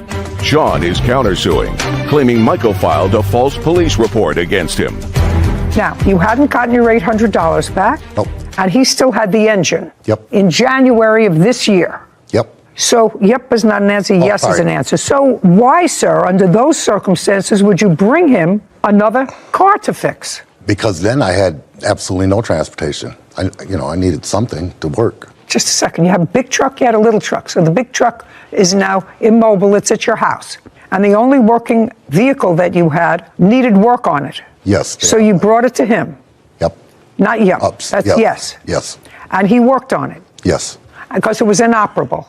No, it was operable, but he told me that. Not he told you. You didn't bring it to him because he told you you were having trouble with it. Yes. What kind of trouble were you having with it? There was a grinding. Oh, that's a big deal. Grinding sound. Yes. What parts did it need? Well, he told me it was the transfer case. Did he fix your truck? Eventually, but it was the rear end. Just a second. Eventually, did he fix, take your hands out of your pockets, did he fix the truck? The second one? The smaller one? Yeah. The one that you needed for transportation? Yes, eventually, yes, he did. He put in a rear end. Okay. Did you pay him for that? Yes, ma'am, I did. How much did you pay for that? $300. How long did he have it? Oh, he did that within about a week. 2 days. 2 days. Okay. So it took you 2 days? Yes. Did you give him a bill for that work? I didn't give him nothing. Just a word of mouth. He says that he gave you $300 to fix that car. Did he give you $300 to fix that car? No, he did not. Okay, do you have any proof? $600 altogether. Just a second. Would you please show me any proof that you have that you gave him $300 to fix that car? I don't have proof of the money that I gave him. I just have the receipt. He doesn't got it. Shh. Okay. I just have the receipts for the parts that I bought for the vehicle. Okay. He first said it was the transfer case. I buy a transfer case. Doesn't matter. He's working, so. Yeah, but I paid him to do something. He took something apart of the truck. It wasn't even the problem. But yet I still paid him for it. But this, quite honestly, I don't And then understand. I paid him for the rear end too. I don't understand a couple of things. Okay. If I've been disappointed by a workman, as you clearly were, from June 2020 until January 2022, because they hadn't completed a job for you, despite the fact that you purchased the part, I wouldn't call that same mechanic back. I wouldn't call that same plumber back. I wouldn't call that same electrician back because I'd had a bad experience with them. So it confounds me as to why you would take another vehicle to him if you were so dissatisfied with his work. Understandable. Yeah. Well, so why? Felt like I was in, in a tight spot, and I really couldn't What kind of tight spot were you in? Where do you live? I live in Minneapolis. Minneapolis, that's a big town. There are lots of mechanics there. There are lots of auto repair, truck repair. Yeah, but I really financially couldn't afford, legitimate. Well, that's what happens when you deal with a legitimate. But I don't understand why an otherwise intelligent man would take his only semi-operating vehicle to the same person who had his truck for a year and didn't fix it. Listen, what'd you do with his engine? I scrapped it. Okay. Don't be mad at me. Huh? Don't be mad at me. I'm not. I love you. Okay, good. Thank you. When did you scrap it? The end of April of 2022. Did you give him any notice that you were going to scrap his engine? No, I did not. There's a false police report made against me. Okay. I have the case number and the officer's number. Okay, just a sec. So you retaliated because that's your counterclaim, that he filed a false police report, as a result of which, and the false police report said that during the course of a heated argument about this truck, that he says that you pulled a gun and did not filed a police report. No, I didn't. Joe? You did. Prove it. You can't. Mr. Rantel. And that's your counterclaim, that he filed this false police report and nothing ever came of it except you were embarrassed by being questioned by the police in front of family members. Yes. And as a result of that false police report, you threw away his motor. Yes, ma'am. Okay, well, you can't do that. That you can't do. How much did you pay for the motor, sir? $690 plus I paid $100 for delivery of the motor. I'd like to see the invoice for that. I got the invoice for the motor, but That's all I need. Okay.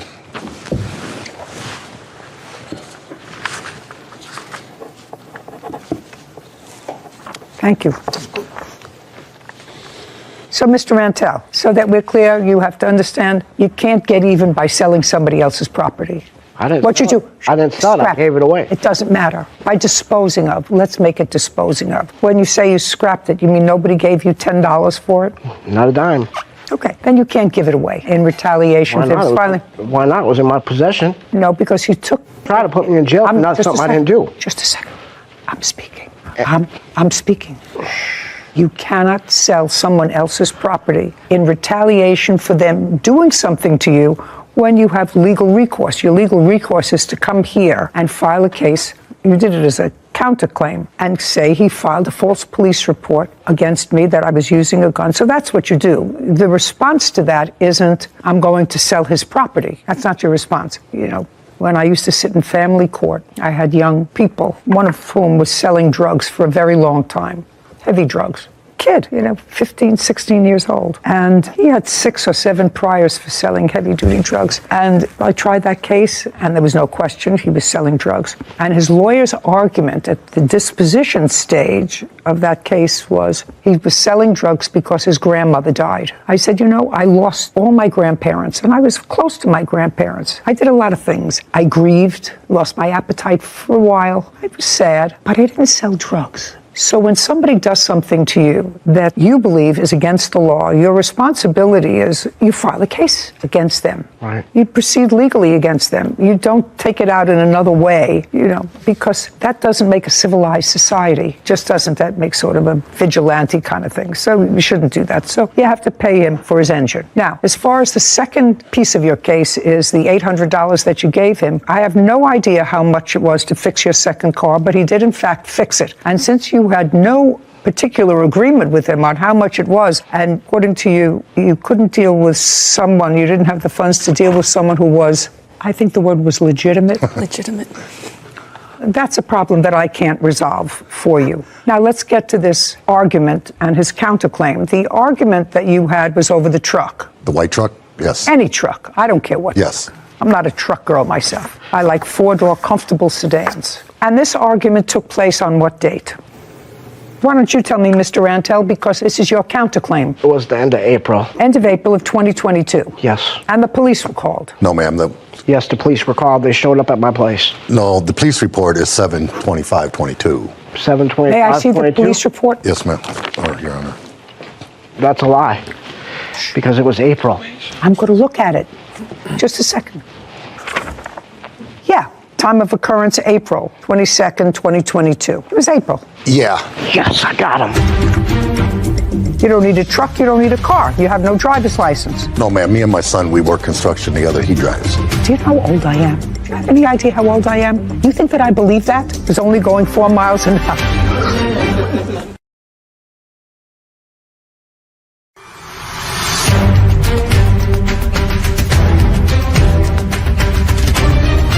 Michael Griniger is accusing truck mechanic Sean Antle of wrongfully selling his engine and threatening him.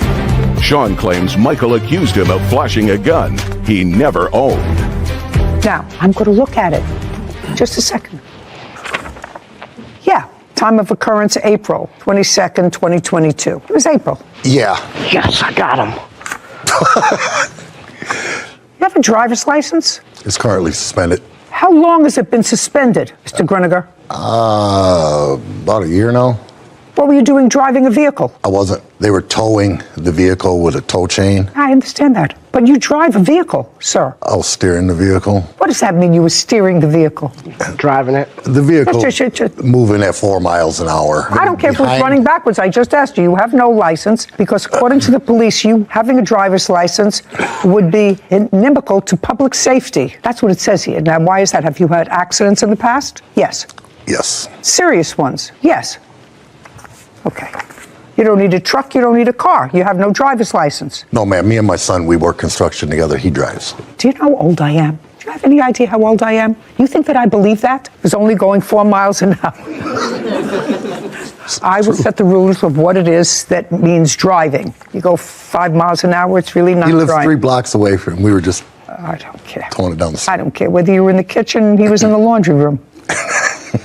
And when you spoke to the police, Mr. Griniger, there were 2 other witnesses, and you would not give them the last name or contact information for either of them. Is that right? That's what it says here, unless it's calling Yeah, I didn't know his last name. And you wouldn't give them your son's name because you say he doesn't like police. And that I want to make straight. That is not true. I would not tell a police officer my son Should doesn't be noted like that police. Griniger stated that Michael Jr. would not give a statement because he didn't like police. Right. As well as That's Griniger not would true. not My little give a brother's phone a number police for Michael officer. Jr. I'm just telling you, I'm reading you what I know, I'm what sorry. you handed me. It's your evidence. Yep, I'm sorry. Okie dokie. Did you make an application, Mr. Griniger, for any sort of protective order against him? No.